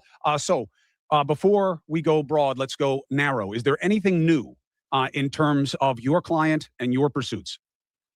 No, I mean, look, we're monitoring the things that are being said across social media. I think in the next week, there'll be additional activity around some of the accounts that have sort of driven some of the most, what we believe are egregious narratives around my client. I think the reality is that the internet is fickle. And so at some level, as other people insert themselves or other names come out, the internet has a way of rotating between people. And they're assigning different people culpability based on the day. So, to review, your client was there that day, was not an intimate, was not part of the group that has been framed as being with, framed meaning pictured with Nolan Wells. He was on the boat. He was heard. He was witnessed assisting his buddies who had a problem with water getting into their boat. They called CETO during that call. There is now a version of the call that seems to depict a chaotic scene happening at the same time as the caller's calm kind of pro forma phone call with CETO, which is an assistance service for boaters, about him taking on water. Your client wound up fixing that problem for them. But first, what has been alleged by these accounts that you are monitoring about the involvement of your client? Yeah, so let me back up and just clarify when we say the boat, that could be confusing to some people. I mean, there were hundreds of boats that were out near Horn Island that day, hundreds of people that were out on Horn Island that day celebrating the 4th of July. It's a big holiday weekend. Within a sort of confederacy of friends, there were 3 boats that went out. One of them was piloted by my client, who piloted the boat out and then back to his house. At no point was Nolan Wells, the young man who tragically lost his life, on my client's boat. Around 4:30 that afternoon, one of the boats experienced some problems with its bilge pump and started taking on water. One of the individuals on that boat called my client and asked for help. He proceeded to give help, in part by getting on the transom of the boat and helping to remove the plug at the back of the transom of that boat. For people that don't boat, that may not make, that may not be something they understand, but literally they were just opening up a hole so water would drain out, is the short way of saying this. And then my client got back on the boat that he was piloting and towed the other vessel for a short distance, allowing that water to run off. You guys know I'm always looking for simple things that can help me stay on top of my game, especially when it comes to hydration. And this is a good one. LTV. It's not just another Billy, in quotes, because your client is referred to by multiple different names. Not by you, not by him, but by people on the internet. Sure. If he was not killing Nolan Wells, what else was he doing? This is what we understand. Why would you pull the plug out of a boat? Wouldn't that make it sink? No, depends on the configuration of the hull and the placement of the plug, because sometimes, especially with smaller boats, if they're taking on water, let's say from 20 people drinking beer sitting on the back of it at a party, it can overwhelm a bilge pump that is old, not properly maintained, or has a float switch that gets stuck. And any of those things can happen and you are in a bad position. However, if you know what you're doing, you can pull the plug and then drag the boat so that it goes fast enough that it rises above the level of where the hole is. So instead of allowing water to come in, it allows water to drain out. And then you put the plug back in nice and quick, and you don't have water in the boat anymore, but you do have to address the bilge pump, which you do at a later time. That is an operation that a lot of boaters know, a lot of boaters can do. And that is the involvement that you are saying, counsel, your client had on that boat as it was leaving. Yeah, that's correct. And the end result. Are you impressed that I nailed it, by the way? Are you impressed that I I nailed want to know it? who you've been talking to. Are you a boater? I am a Coast Guard captain, certified, and I have been talking to all of these different people and families and people close to the investigation. And a lot of this is new vocabulary, new vernacular. A lot of people see this story very one-dimensional. Mississippi, racist, one black kid, a lot of white kids, the system protecting, and none of this boating stuff makes sense. The boat wasn't sinking. That's a lie to cover a murder. I understand boating differently. I understand investigating differently. I know the operation you're talking about. It is absolutely plausible that this is what was going on. And there are multiple witnesses who say this is exactly what they witnessed going on. And let's be very clear about the multiple witnesses, because I think there have been some narratives set based on pictures that are not accurate. So very early on, the narrative that was set was we had one picture with Nolan and 3 friends that are white on the back of a boat. And I think a lot of people developed the thought, okay, 4 friends went out on a boat together. 3 came back. Only 3 came back, and they went to some desolate place. The reality is they went to a place with hundreds of people. There were way more than 4 friends. It was a mixed race group. So it wasn't just that Nolan was the only black friend in the group. Which explains some of the pictures out there of mostly white party goers with a black guy, and they just assume if it's a black guy, it must be Nolan. He was the only one. The pictures are not accurate. They're not even, some of them are not even from that day. And you're saying that your client says Nolan was not the only black guy. Well, I don't know that my client is saying that. I think a lot of witnesses are saying that. I think Trayston Shepard, who is black, has said that he was out there. I think Javon Williams, who is black, has said that he was out there as part of that group. And look, I want to be very careful not to name people who haven't already inserted themselves by talking to media, because this is a witch hunt. I mean, at this point, any name that comes out, people assume that person is a new culpable suspect. But both of those gentlemen have chosen to talk about what happened while they were out there and to make the point that Nolan was, in fact, not the only black friend in that group. Understood. I say all that to say that there have been narratives set throughout this discussion that are false narratives and that have allowed people to develop a perception of what Horn Island would have looked like or what Nolan would have experienced that is in no way accurate. Understood. Why you're proffering that, and consistent with what I understand of the investigation. Now, have to say, frustrating. The unknown is very powerful as a narrative device, especially within the true crime space, maybe uniquely so. The investigators, since the initial, what I say, in my opinion, was the wrong way to come. You muted. I want to stop it here real quickly. And I know this is going to be a souls-ism, and I know a lot of people are not going to see it the way I'm seeing it. But Penny, you said something very important here, but I also want you to see it from a different standpoint. He said, does it matter how many black people were out there? That doesn't matter. But I want you guys to see how white people are having the conversation. I know people, they're having a conversation. We have to start being okay with having the conversation, and having the conversation where somebody might seem like they're posing a question that pushes against what you're thinking, vice versa, but having the conversation so that it's okay to talk. If I say something wrong, somebody just blurts off that you're a grifter and you're this, and it's like, okay, well, you got all that out of just us talking for 2 seconds. Like, do you want to have the full conversation, or do you not? Like, do you want me to look a certain way because you don't feel the same way? They are just having a conversation, and I had to point this out with Nancy Grace, because there were a lot of people talking about Nancy Grace. Oh, she the truth. And I said, no, Nancy Grace is someone who just is very theatrical, and she puts information out in front of you, but she asks and poses a lot of questions. If y'all go back and watch our town hall from last week, I showed 2 different interviews where Nancy Grace said 2 different separate things, depending on who she was sitting in front of. And I think that's what tonight we're talking about. Do people really want truth?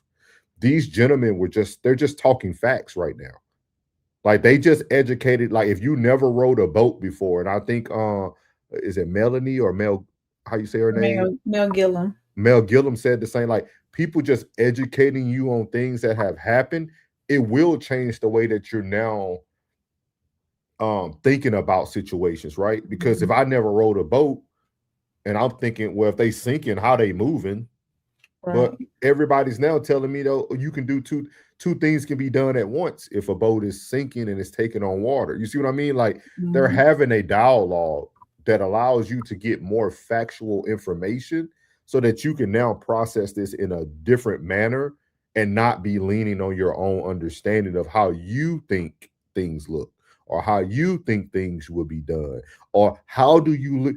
The only question I will pose, and this is the only one I will pose. Somebody, like Rain says it all the time, somebody had to see something. Somebody. That's I've been like saying it since day one. That's like the only factual thing that I can say. Like somebody had to see something. Like that's the only thing I can really lean on when I think about this. Like, okay, but when it comes to like everything else, you're learning new information as the case continues to build itself up. You know what I mean? So, and I think it's very important that we continue to take these facts and let's think of it in a different manner. Because if y'all were here at the beginning of our show tonight, Emmanuel said something very important. The mom was seeking answers at the very beginning. She didn't get them, so it led her to Benjamin Crump. Yeah. So if the mother would have just got answers, we probably wouldn't even be talking about this right now. It would probably be like Emmanuel said, it would have just been a local Mississippi case and we'll be moving forward. So now we have to, guys, they're going to a grand jury. And I'm going to tell you guys right now, content creators and platforms are the new media. People are no longer going to watch ABC and Good Morning America and stuff. So that's why I want to provide information. Because if I don't provide you facts and factual information, I'm being a bad steward of information. If I come on here and be emotional and push you towards one route, I'm being a horrible information passer or however you want. I'm disseminating information in a very bad manner. And that's what we try to do differently on our town halls. Again, that's why you guys don't see us covering this every day of the week, because I think it's easier to compile multiple sources of information and then bring it to you guys so that we can now bring more factual information. And we appreciate everybody who does appreciate the content. And then we also appreciate those who are pushing back against it, right? Mm-hmm. But at the end of the day, we're speaking off of what we're being given. So yeah. I'm gonna let Rain, you open to reading some of these comments. Oh yeah. Did you have anything on that though before we read the comments? No, it was interesting to learn because I didn't know anything about a bilge pump or however you say it and about them. I think a lot of people are saying, "Oh, the boat is sinking," is that they were just taking on like a small amount of water, at that time because the bilge pump wasn't working. So with Kumo explaining it the way he did, I'm thankful that he did because somebody who doesn't boat doesn't really know, how that works. And I didn't know, I thought initially that Bart was on the boat with them between the phone call, the audio that came out. Mm-hmm. So I didn't know that Bart was on his own boat until listening to Kumo and his lawyer here. So it's a lot of, we even when facts come out, until we get the actual facts, that we don't really know, because I thought Bart was on the boat with them. So Bart was on his own boat. See, we didn't a lot of people didn't know that, so it's and I appreciate everything that you said too about these content creators, or us as content creators. We're the new media. We're putting these things out there because your local news isn't covering it the way, and it isn't talking about it the way we're talking about it. If they're even talking about it at all. So yeah. Well, that's it. We can get to the comments. Let's see. Then I said they poisoned the well and everything coming from it. It will seem tainted, unfortunately. Mel said, I agree, Clene. Soul said we have to start taking. I had to think about it. I was like, wait, the Ross. I said, oh, that's us. Soul said we have to start taking over the system. Look at Westmore, Maryland, lowest murder rate ever. Random Upright Rose said, at this point, moving differently away from emotion is about survival, and nor just when things go sideways. The setup is always there waiting for us. We have to get ahead of it mentally. I agree with that one, Random. I hope you still here, dog. We appreciate you. Let's see here. Amari says, so who sold his organs is the real question, because who in God's name is connected with that? Mel said, I own a boat, removing the plug and towing the boat draws out the water. Thank you. Yeah. Penny said, is that official that they stole or they can't find his organs? I will say last I known was that Mississippi kept, when he was transported from Mississippi to DC, and this is, like I said, the last I known, from Mississippi to DC, Mississippi ended up keeping some of them. I'm not even going to spew out which ones, because I don't know for sure which ones, to do some more testing, some more, what do you call it? Yeah, testing to see what was going on with them. It's late, y'all. You don't have to ask me now. Of course, we see everybody coming in, so make sure y'all hit that like button. Make sure y'all subscribe, whatever channel you're on, Souls of Thoughts, the Raw Society Network, and even if you're on Facebook, make sure you hit that like button and make sure you share it with somebody. And also on Facebook, hit that follow button. We're growing. Our community is growing on Facebook rapidly. It's taking off, and we appreciate everybody who comes in every day and watches our reels and whatnot over there on that side as well. Yeah, and I want to send a quick shout out to Lashiba Need and also Lori Grudos, who liked it on Facebook. And of course, Valerie was still here with us. I think we appreciate her as well. Yeah, definitely. So let's see here. Penny said, I know they removed them for the autopsy. Yeah, to do the different testing and whatnot. Amari said, well, the autopsy claims he's missing organs, but I'm not trying to disrupt. Yeah, so initially, when DC received the body, DC noted that some of those organs were not there. That's when it was said too. Now, this is Rain's understanding. This is not, I'm not coming from, I've gotten this from several different places, is that the reason why the organs did not go, all of the organs did not go with him to DC is because they were doing extra testing down in Mississippi. So Penny said, go ahead. We did that one, yeah. Okay. Amari said, removing and reporting is two different things. As a private autopsy from Colin, the NFL player. Yes. Clay says, Souls, Westmore just got there, so the numbers are not his yet, but you are correct that we must take some control.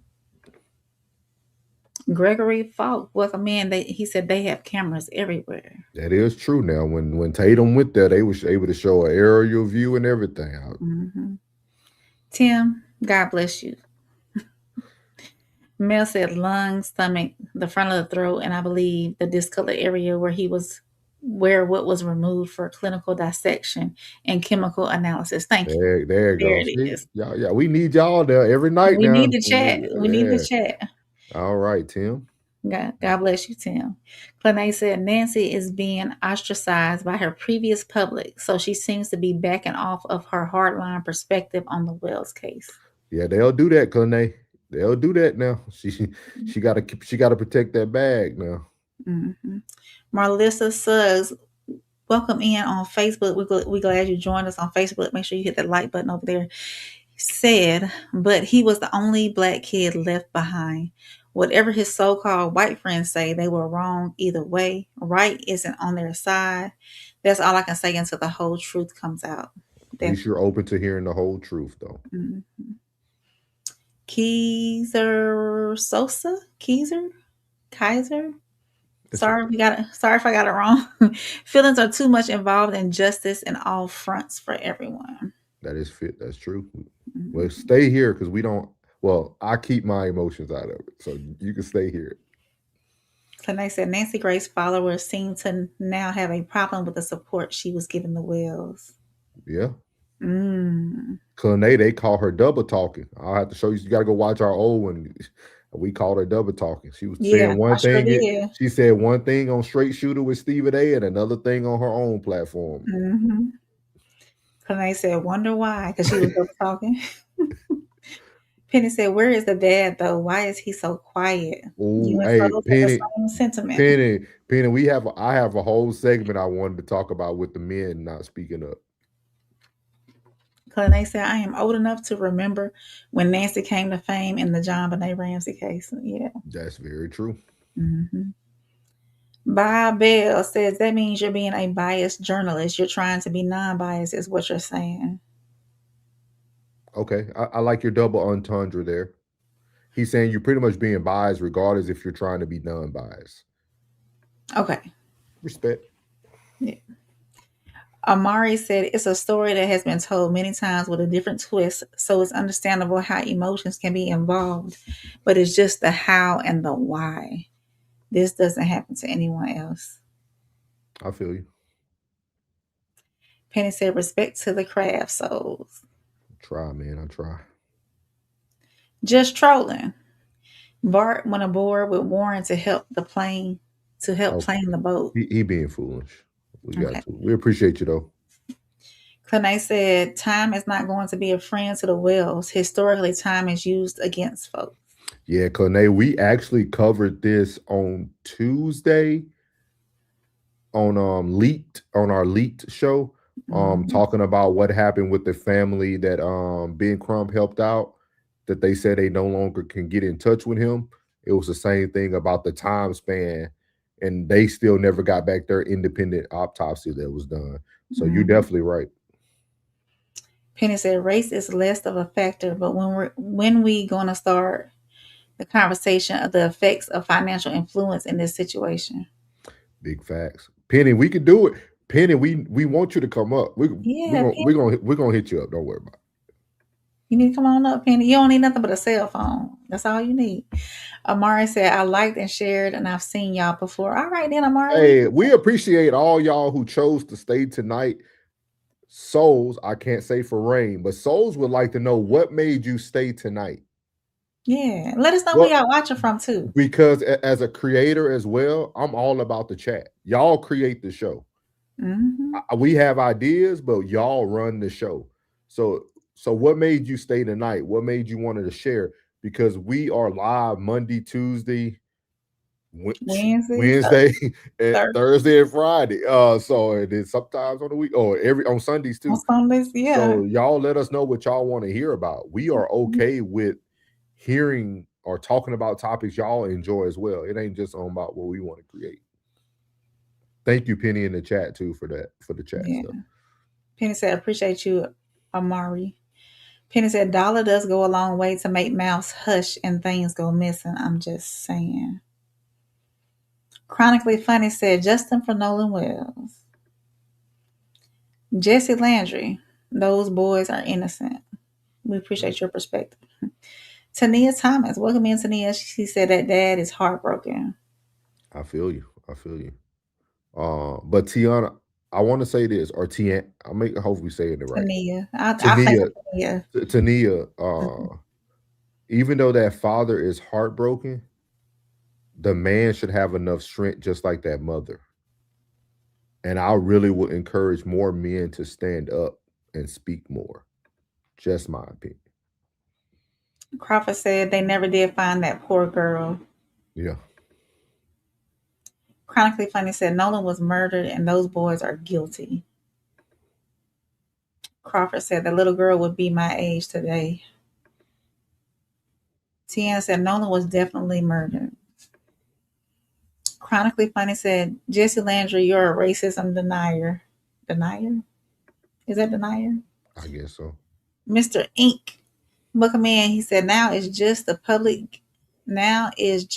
the public, giving Jackson count a certain amount of time before we act a D fool in Mississippi. Us public is trying to be respectful.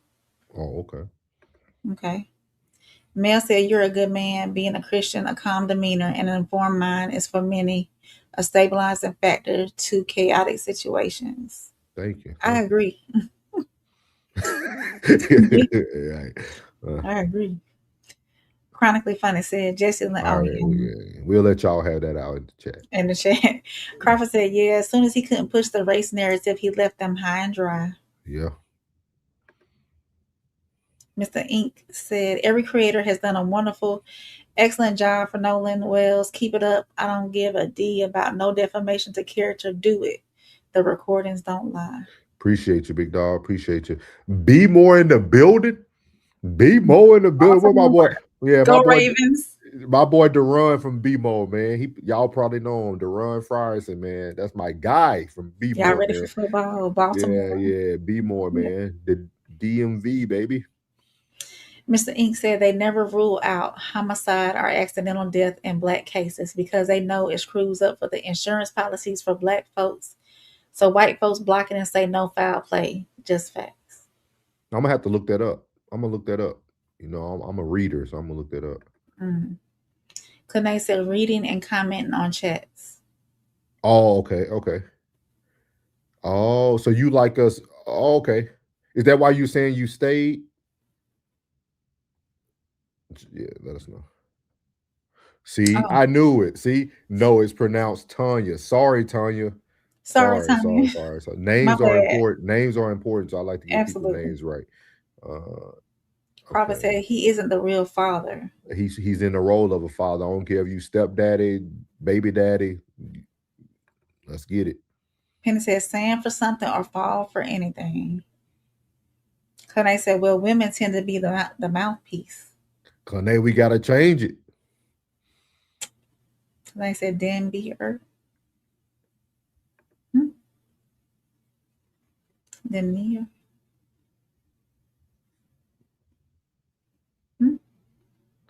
Probably something from Baltimore, I'm assuming. Oh, okay. So Rose said, can't sleep and stumbled across y'all on YouTube. Stay for the info and soothing voices. We appreciate you. Appreciate you. Yeah.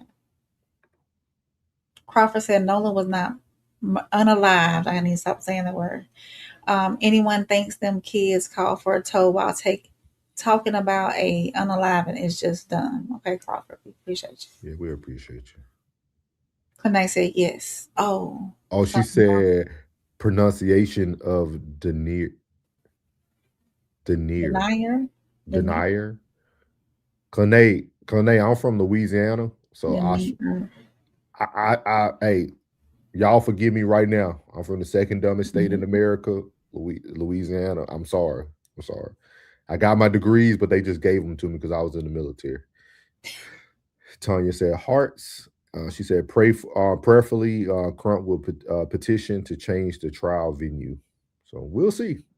We will see, man. We will see. So, guys, that was our town hall number 3 topic. And now we're going to be moving on to our closer of the night. She said, no. Yeah, my bad. My bad, dog. I promise I went to college and everything. I didn't have to do a lot of talking. Yeah, so we're going to go on to our closer of the night, man. Our closer of the night is actually going to come from a platform that's going to talk a little bit about what we are trying to convey tonight. So this comes from the Native Land Pod, and they're going to talk a lot about just when the story moves faster than the truth. And I thought this would be a great way to close out the show. They actually have a very credible source, Black lady that came from ABC, I think, or NBC News. But they're going to introduce her, and I just wanted you guys to be able to hear this before the end of the night. So here's the final closer, why the truth is so important. Lens and the importance of verification. After almost a month, there are still a lot of unanswered questions. So it's important that we keep talking about this story, but it's also important how it's talked about. So watch this clip from TMZ, which I think also highlights how fragmented information gathering has become and why the media landscape is shifting so quickly, which I'll explain. If it's all true that he stayed behind on the island, was drinking, people saw him. Now listen to how YouTuber Trent Out Loud pushes back on that. We know when that picture was taken. We can align the video with the distress call, and he wasn't on that boat. Yeah, but Harvey, how do you know? So the questions that Trent raises are really important, at the very least, just to try to verify the unfounded claims that this outlet was making amid an ongoing investigation that has the potential to influence a jury pool, a grand jury pool. This exchange highlights how fragmented information gathering has become. And mind you, this is TMZ making this claim, which traditionally with celebrity stories has become the authority in many ways, but not on a law enforcement investigation. And you have Trent Out Loud acting almost as a de facto journalist in this case, pushing back for the audience. And it shows how the media landscape is shifting so rapidly. Part of it is because we used to trust the outlets that had these huge platforms and believed that they did their due diligence before passing along information. But now we've seen multiple times, and in this case of Nolan Wells coverage specifically, we've seen in real time the bias and what seems to be a lack of fact checking and real reporting. And that's why Trent asking these questions, whether he got definitive answers or not, makes a difference here. He's literally using media literacy to ask about the credibility, about the validity of those claims in real time. And that allows anyone watching to realize, hey, wait, that thing that Harvey states as a fact actually isn't one after all. And the more you realize how media can be used for manipulation, the better you can consume information. I'm Janae Norman. I used to do the news. Now I just report the facts and uncomfortable truths. Welcome home, y'all. This is our mini pod. We are thrilled to be joined today by a brilliant journalist, formerly with ABC. And boy, do they miss her now, because she is kicking things off right and hot on the internet, holding big media accountable for the narratives that they are sharing overall, but particularly right now in the Nolan Wells case. You all know I've seen that video, and we are thrilled to welcome Janae Norman on Native Land Pod. Welcome home, y'all. Hey, thanks you guys for having me. I appreciate it. Thank you. I am a fan. First time. What do they say? I appreciate it. Yeah, for a long time listener, first time caller. So I'm glad to be in your presence for sure. Yeah, thanks for having me, Janae. So let's talk about what you're like seeing in this Nolan Wells case, the Harvey Levin clip that you kind of go through and say, here are all of the challenges. Talk about why it's so problematic to have mainstream media talking about the case in the ways in which they are. Well, it's because they're talking about it before there has been a full investigation, and because they were coming to the conversation as if they knew what happened. That's the problem, that journalists came to this story thinking that they already knew what happened. They knew it beginning to end, and weren't there as journalists, weren't there looking to find information, to verify information that they were getting. And that's what continues to happen on these big platforms. So in that particular case of what Harvey was sharing, pointing to video that he got from former Officer Tatum, thankfully in that case, we had Trent Out Loud, this YouTuber who was basically acting as a journalist and pushing back on those claims, because the other people that Harvey was talking to weren't doing that. And that's why typically, Angela, what was happening in that clip with Harvey at first before Trent came on, that's what should happen in a newsroom. Not what should happen on a platform that is going out to lots of people. You can be talking about the information that you're getting, but before it goes out to all of these people, there should be verification. There should be some vetting of this information. And that doesn't seem to be what happened. But we were able to have Trent there pushing back to say, well, Harvey,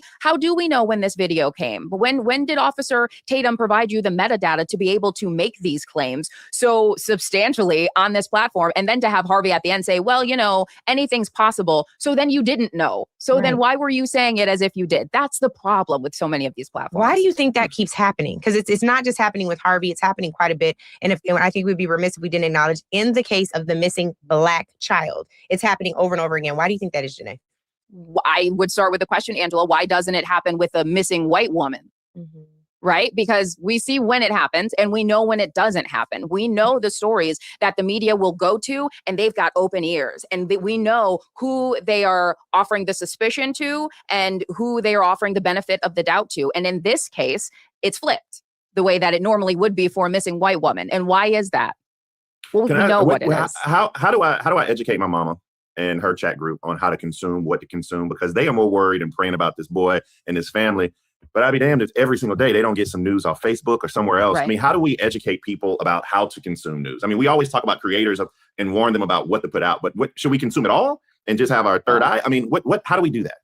Well, first off, we are so grateful for all of the praying aunties, grandmas, and mamas out there. But yeah, when it comes to where we're getting our news, and this is the thing, because we're looking around and looking at the traditional news outlets that we have thought were the places to get the verified information. And we're realizing, hey, you're not doing your job the way that you once were, or the way that we thought you once were. So where do we go? That's sort of what we're still figuring it out. We have to find the pockets. We have to find the areas where information is being vetted, where people are using their critical thinking skills, where people are pushing back and asking the questions and being skeptical. That's what we need a little bit more of. We need more skepticism. When you hear something, to think, one, does that sound right?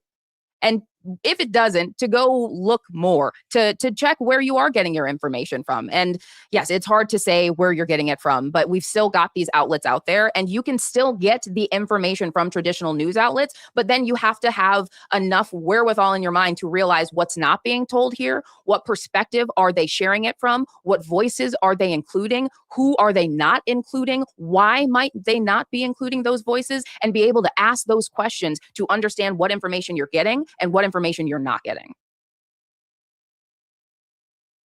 Muted. Thank you, ma'am. She did a beautiful. I'm gonna stop right there. She did a beautiful job articulating that, and that's something that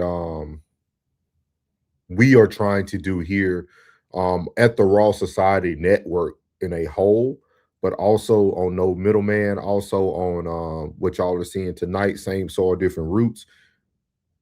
That's been my MO since I started content creation. And Rain knows me anyway. Like, that's always been my MO. It's like, how do we give credible information out to people who are in dire need of the actual information?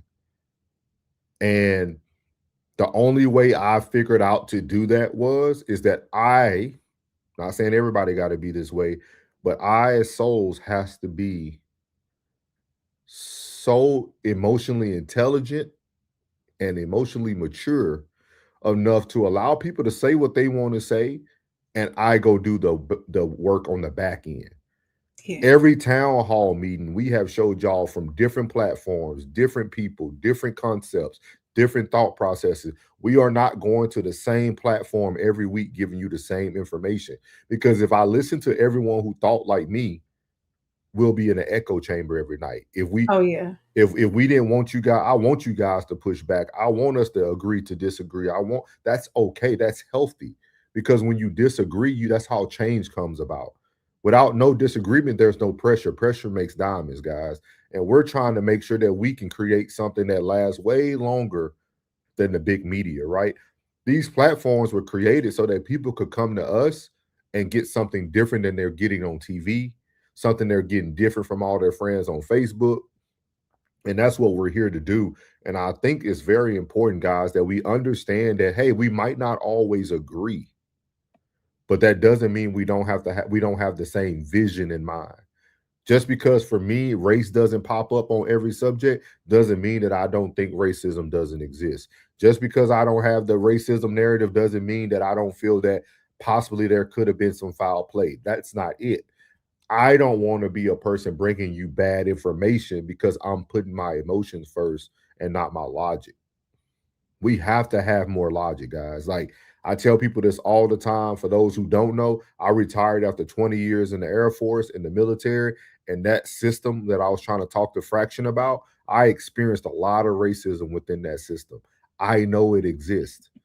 But the thing that Souls did was pass every PT test, pass every promotional test, and put more and more stripes on myself. Because when I did that, I got into levels of power that no one could take it away.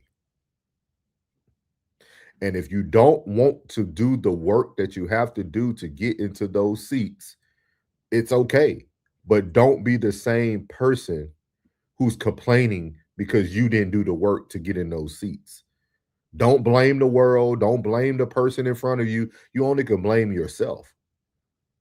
I ranked up and made rank so that the young Black people that I supervise could come to me and know that they can look at someone who's in a position that they want to be in, but also somebody who can give them some help, some guidance, another way to move through the system. Because we couldn't change the system. The system's not going to change. But I use this terminology all the time, and some people don't agree with it. You probably can't ever win the system, but you can manipulate the system. And the way to manipulate the system is getting yourself in rooms and seats that you normally aren't supposed to be in. I said supposed to in air quotes. Doesn't mean that it don't exist. I'm just telling you that's what some people think. So if y'all don't get anything else out of tonight, if you never come back again, understand that anytime you come over here, you're going to get emotionless, fact-based information. Period. We're not going to talk about this every day of the week because I don't think that's fair to myself. I don't think that's fair to y'all. I'm not here to get clicks and that's not what I'm here for. Because I could cover this all day and every day and bring a bunch of mental health point of views from it, all types of stuff.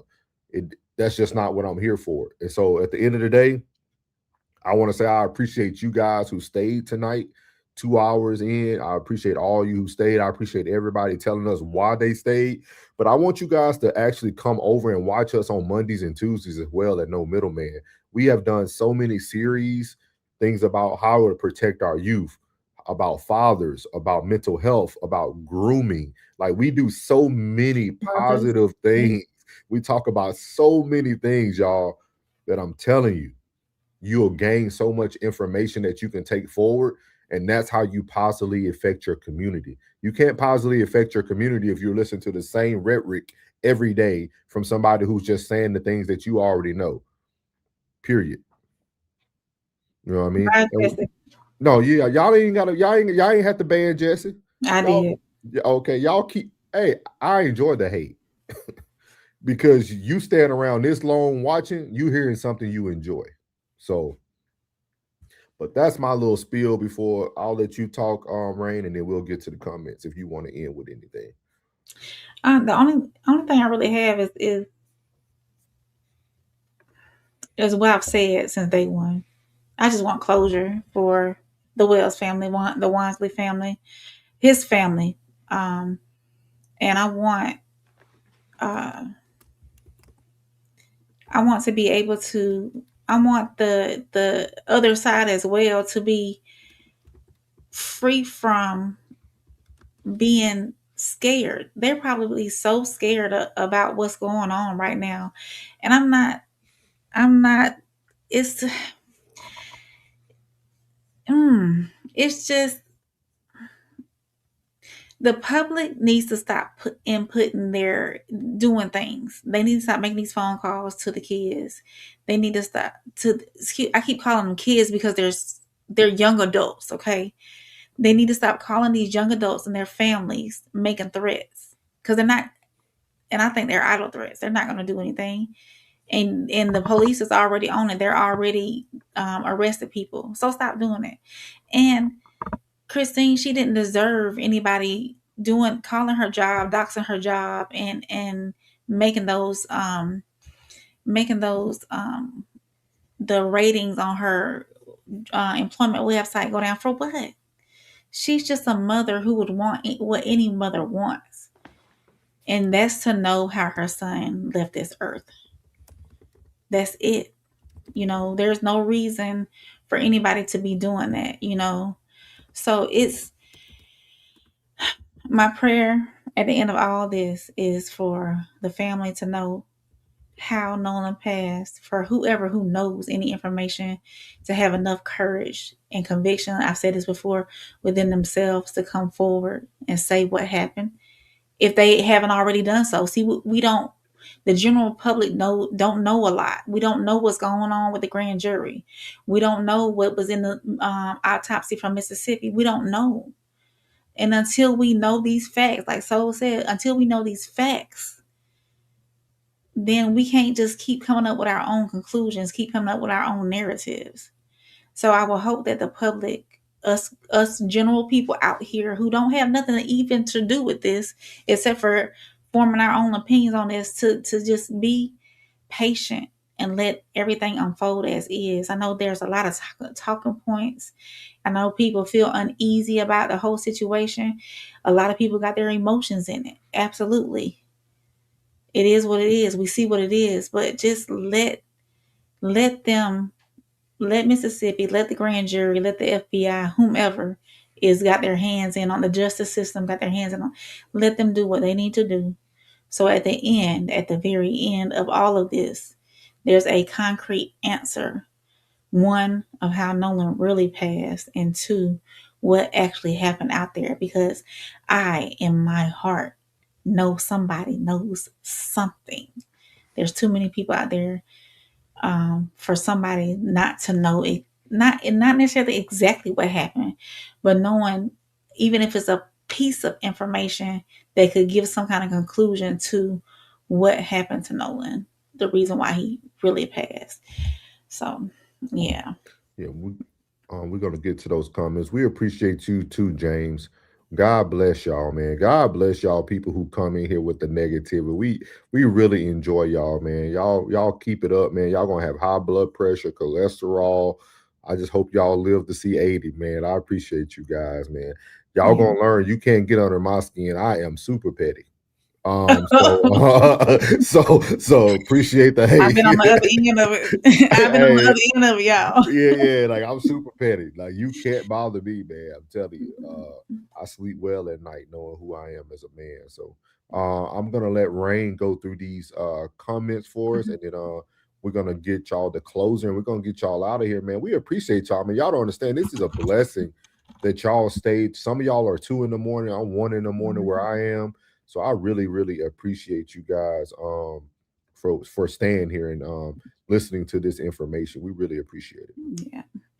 Mandy said, how do you feel that the parents claiming all this white hate, but the parents use the all-white funeral home? And how do you reconcile Don Lemon crying white supremacy while sleeping with a white? So that was a multiple question. You said, how do you feel that the parents are I don't think they're claiming white hate. I mean, I think some of these things are probably very valid. I wouldn't say they're claiming. Again, we don't have all the facts, but we know people have been threatened on both ends of the token. So we know those things are facts. You said the parents using an all-white funeral home. It's not all white, but it is majority white. Next, you said, how do you reconcile Dunn Lemon crying white supremacy while sleeping with a white man? That's his prerogative, man. I don't think it's really a question for us. I think it's a question for the people who ran with his narrative as he was questioning a local gentleman from Mississippi. So. Kane said 2 things Trump said earlier in his political career I have found to be true. 1, the mainstream media is trash. They never report what they should, and they are biased as well. And 2, the system is rigged. Yes, ma'am. I definitely agree. Kane said the media has been hijacked for real now. For sure. And you know why they hijacked it, Kane? Because 90% of media runs off of emotions. If they can pull your heartstrings, they'll pull you in so quickly. Wesley said the mother is only half black. Okay. Tanya said not all white people are racist, but most are. Thank you, Tanya. Penny said it helps to ask what motive the person has for presenting the info. Very true. Very true. Kane said you give credible information out by giving equal information, informing the public too. I think your problem will be when you tend to present that opposite viewpoint more to make your point. Heard. Yeah, I'm trying to balance that out, Kane. I'm getting better at it. Yeah, I definitely understand. And I think sometimes I get to a point where you got to read the room too to know if people need to hear more of the other view. So, but we're getting there. We appreciate you. Hopefully you come back and you can continue to give your information as well, man. Like I tell people, I'm open to hear new points of view, and I appreciate everybody, man, who takes the time. I really have gratitude for y'all. Kane said, thank you for your service. Thank you. My last 10 years with eating, Kane, I ain't gonna lie to you. I was chilling. Penny said, Kane, fair point. Yeah. Penny keep me on point too now. Penny, my point man. He keep me on point. Mel said, welcome home, sir. My father and brother served. Father was 20-year retired. Tell him thank you. Mm-hmm. Kane said, I used to work too at the Hoffman building in VA. Oh, okay. I know where that. Go ahead. I'm sorry. Oh, no, go ahead. No, I know what that is. Go ahead, though. Go ahead. Yeah, with the Enlisted Officer Review Board and the Contentious Review Board in the 80s. Okay, Kane. That's why I told her it was a lot of corruption you seen in that. I know you've seen a lot. Kane said, we want exposure and closure. Yeah. She said, nobody has the patience for the chronic white fear right now when they are in terror in the community every day. Penny said, how long is too long to get a jury? Penny, I think we're going to have to dictate that. Again, guys, for those who are listening tonight, I say this all the time about our platforms. We are the voice, guys. That jury will move as fast as we try to get it to move. But we're going to have to be able to strategically put our focus in the right area. Don't let them sway you with some new news or new audio. Like, nah, bro, we need win the grand jury. Like, we have to keep talking about it. James Strange has said, just like everything else, you people are just absolutely ridiculous. We can't give you no screen time, but we appreciate you.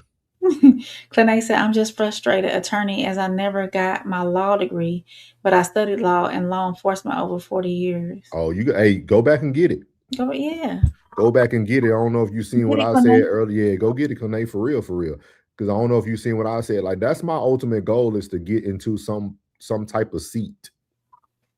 Before I pass and leave this earth, I do want to be in a seat of some Congress, mayor, governor, or something. I want to be in a seat, because I think my balance will go far. So Shane said, it's being highly scrutinized by the public. The police will take a while for their investigation so it can be seen as thorough and not rushed. Okay. Welcome in, too. I am Levins. The parents have never mentioned race. He was talking about the one we read earlier. Clay said they have circled the wagons of protection, so not much is going to leak from that camp. They are too busy protecting the power structure from possible backlash from their earlier attempts to cover up. There's some truth there. Mel said, gotta face it, Mandy. There are some seriously stupid people on both sides of the coin. It is. But the hard thing about that is, it's hard because, again, I'm telling y'all, anyone who's giving you information solely focused on one area, you need to be very wary of that. You have to be very wary. If they don't have no balance, you got to be careful. Jalen said, which is funny because most black people are racist too. Jalen Monroe. Is this the Jalen Monroe from Alabama? Panay said, the 1% blood rule, son. Oh, yeah. She laughing at him. Jalen said, white women like this one on the stream here is one of the biggest problems we have in this country. Hopefully we can solve that problem one day. I'm sorry you feel that way. Jada, she told you no. Panay said, how long? Hopefully not long, MLK. That is, yeah, she said, okay. That went over your head, right? It did. Okay. You tell me on the back end. Okay. He's so good. Mel said, we can all thank Obama for the media circus that drives good folks like you to succeed. Mr. Obama signed the Smith-Munt Modernization Act legalizing propaganda. I have to look that up. Can you start it? I don't know how to take that, Mel. You gotta make me know. You let me know if that's a good thing. The way I'm reading it, I don't know. Purple Groovy. It is more powerful to speak up than to silently resent. Okay. Thank you for joining too. Clay said, run, son, run. Yeah. I am. That's my initial goal was to go back home to my hometown, but I'm gonna let that be what it is. But yeah, I am gonna try to start at a grassroots level. Clay, you probably know him, Antoine Brown. I actually helped Wes Moore on his first campaign with Antoine Brown, and Antoine Brown now has a seat in Prince George County. So I have some experience with being boots on the ground. So that is my goal very soon. President Souls. Smurf said they are all corrupt, allegedly. White House start. 4 presidents, GN. Good morning, good night. And they laughing. She said, really? She said the Bible opens up The Bible says open rebuke is better than secret love. Mm. She said she remembers. So Yeah. So Mel said it's a good thing for you, bad for the country. I never would have found y'all. So howdy from a crazy old Okie. we appreciate it. Yeah, we Yeah. appreciate y'all, man. We appreciate y'all. Like I said, hopefully y'all come back for No Middleman on Monday and Tuesday nights, because we do a lot of like series and educational. We do get petty now. We talk about stuff that's trending with relationships and celebrities, but like for the most part, we do try to even take those topics and make them into a bigger topic. So we appreciate everybody. Like Penny said, make sure you like and subscribe. And Penny, man, I miss your Discord, but I did go back on a rewatch. You can ask Rain. I put comments in the chat, so I rewatched. He did, Penny. He rewatched it. He gave me some pointers on the icebreaker. So. Icebreaker was too long. And y'all, I have my own channel too as well. Yes. Soft Rain. It's in the chat if y'all want to go check it out. I put some good content out here and there. Clane, Penny's one of our moderators. Penny has been a faithful follower for a while now. And he's been someone who's just been rocking with the team, man. He's been rocking with the team. I like Penny because Penny provides a lot of pushback too in a very respectful manner. And I think it brings for healthy conversation. But yeah, he been rocking with us, Clane. I can't really tell you who he is because he hasn't came up yet. But from what I'm seeing, he's a good guy. She said Penny Hardaway. She said, so is you co-host, Rain? Yeah. Of No Middleman. Yeah. Yeah. Souls is the mastermind behind all these shows. I show up. Yeah, I show up. You got plug? We do, Clane, we do have one more member that makes up the No Middleman, which is Uncle Plug at Uncle Plug TV. I don't know if you ran by his content. But yes, she said excellent. Yeah. We're gonna put Plug in there too. We actually have a great team that makes up the Raw Society Network. Yeah, he ain't part of this program, Penny, of the Same Soil, Different Roots. This a whole different, we the Raw Society Network, so we have different shows. But me and Plug will be live tomorrow for our 1181 pressure plays. We got a sports show we do on Sunday nights, and we'll be doing play-by-play for live football games this year. Yeah, that's Uncle Plug right there at Uncle Plug TV. Y'all make sure he was in the chat earlier too. So y'all make sure y'all shout him out. Best barber in the DFW. If you need your haircut, best barber in the DFW, guarantee. My boy ain't nothing better than the Plug. He said, "No, I'm old. You guys capture my attention." Oh, appreciate it. That is a bless. Like so seriously. Yeah. So seriously, because man, we really appreciate it. So I'm gonna let Rain close it out, and then we're gonna play our song again, and then we're gonna give y'all a good night, man. Yeah, we appreciate all y'all coming up and being active in the chat tonight. Made for a real good conversation. So tonight you heard different voices, different opinions, different interpretations, different emotions. And that's exactly why this conversation matters, because here at Same Soil, Different Roots was never supposed to be same soil, same opinion. We come from different places, see the same information differently, disagree with each other, and still sit at the same table searching for the truth. But after everything we discussed tonight, there's something we cannot afford to forget. This is about Nolan Wells, not who's winning on social media, not which creator has the biggest platform, not which political side gets proven right, not black versus white, and not who broke the story first. This is about Nolan, a human being whose family deserves answers. And when a story becomes this emotional, there's a temptation to fill every unanswered question with whatever explanation makes the most sense to us. But an unanswered question is still an unanswered question. Suspicion isn't evidence. A theory is not a fact. A viral post isn't confirmation. And repeating something 1,000 times doesn't make it true. At the same time, asking questions doesn't make someone insensitive. And challenging a narrative doesn't mean you're against justice. Sometimes the most responsible thing we can say is, we don't know yet. Because truth requires patience. And if tomorrow brings evidence that challenges something we said tonight, then we should have enough integrity to come right back here and say, hey, we were wrong. That's not weakness, that's accountability. So, as town hall number 3 comes to an end, don't leave here asking, hey, did my side win? Ask yourself, what did I learn? What can I verify? What am I assuming? And most importantly, if the truth ultimately contradicts what I believe right now, am I willing to accept it? Because justice for Nolan shouldn't require us to manufacture certainty where uncertainty still exists.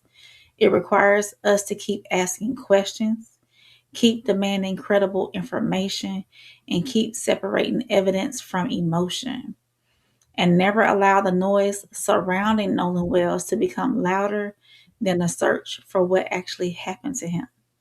We are same soil, different roots, different backgrounds, different perspectives, but the truth doesn't need a team. It needs people courageous enough to follow the facts wherever they lead.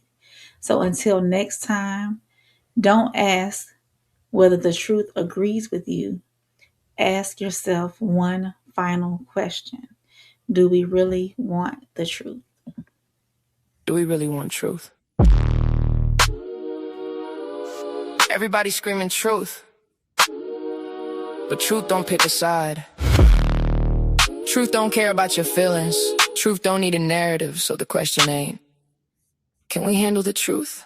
The question is, do we really want it? Do we really want truth? Or a story that fits? Do we really want proof?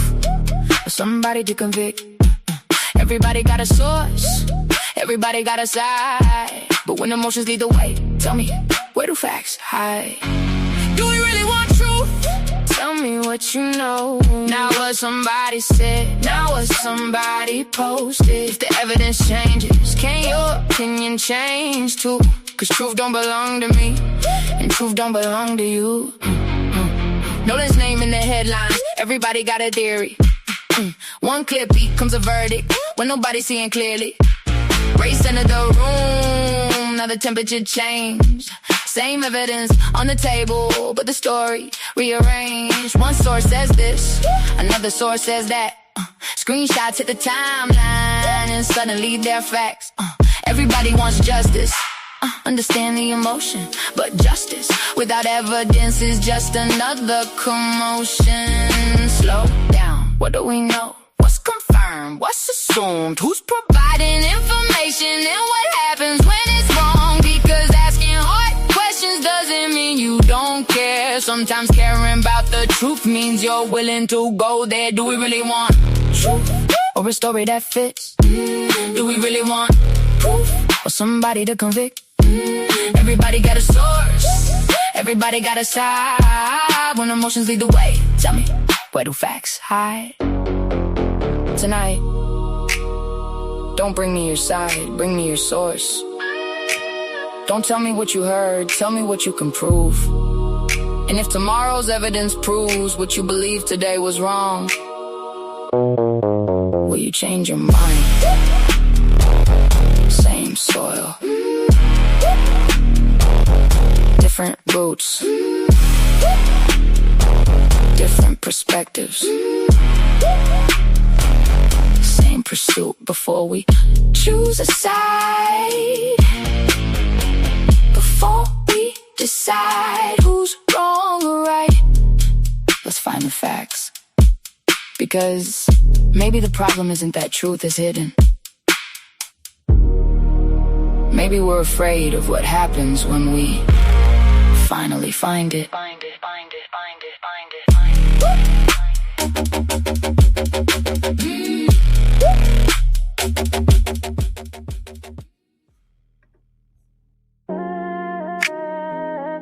Yeah. Deep-rooted conversations, real talk, real roots, real us, souls. Soft rain, no middleman between the truth. I can see it in your eyes, you got it. Pain got your heart moving cautious.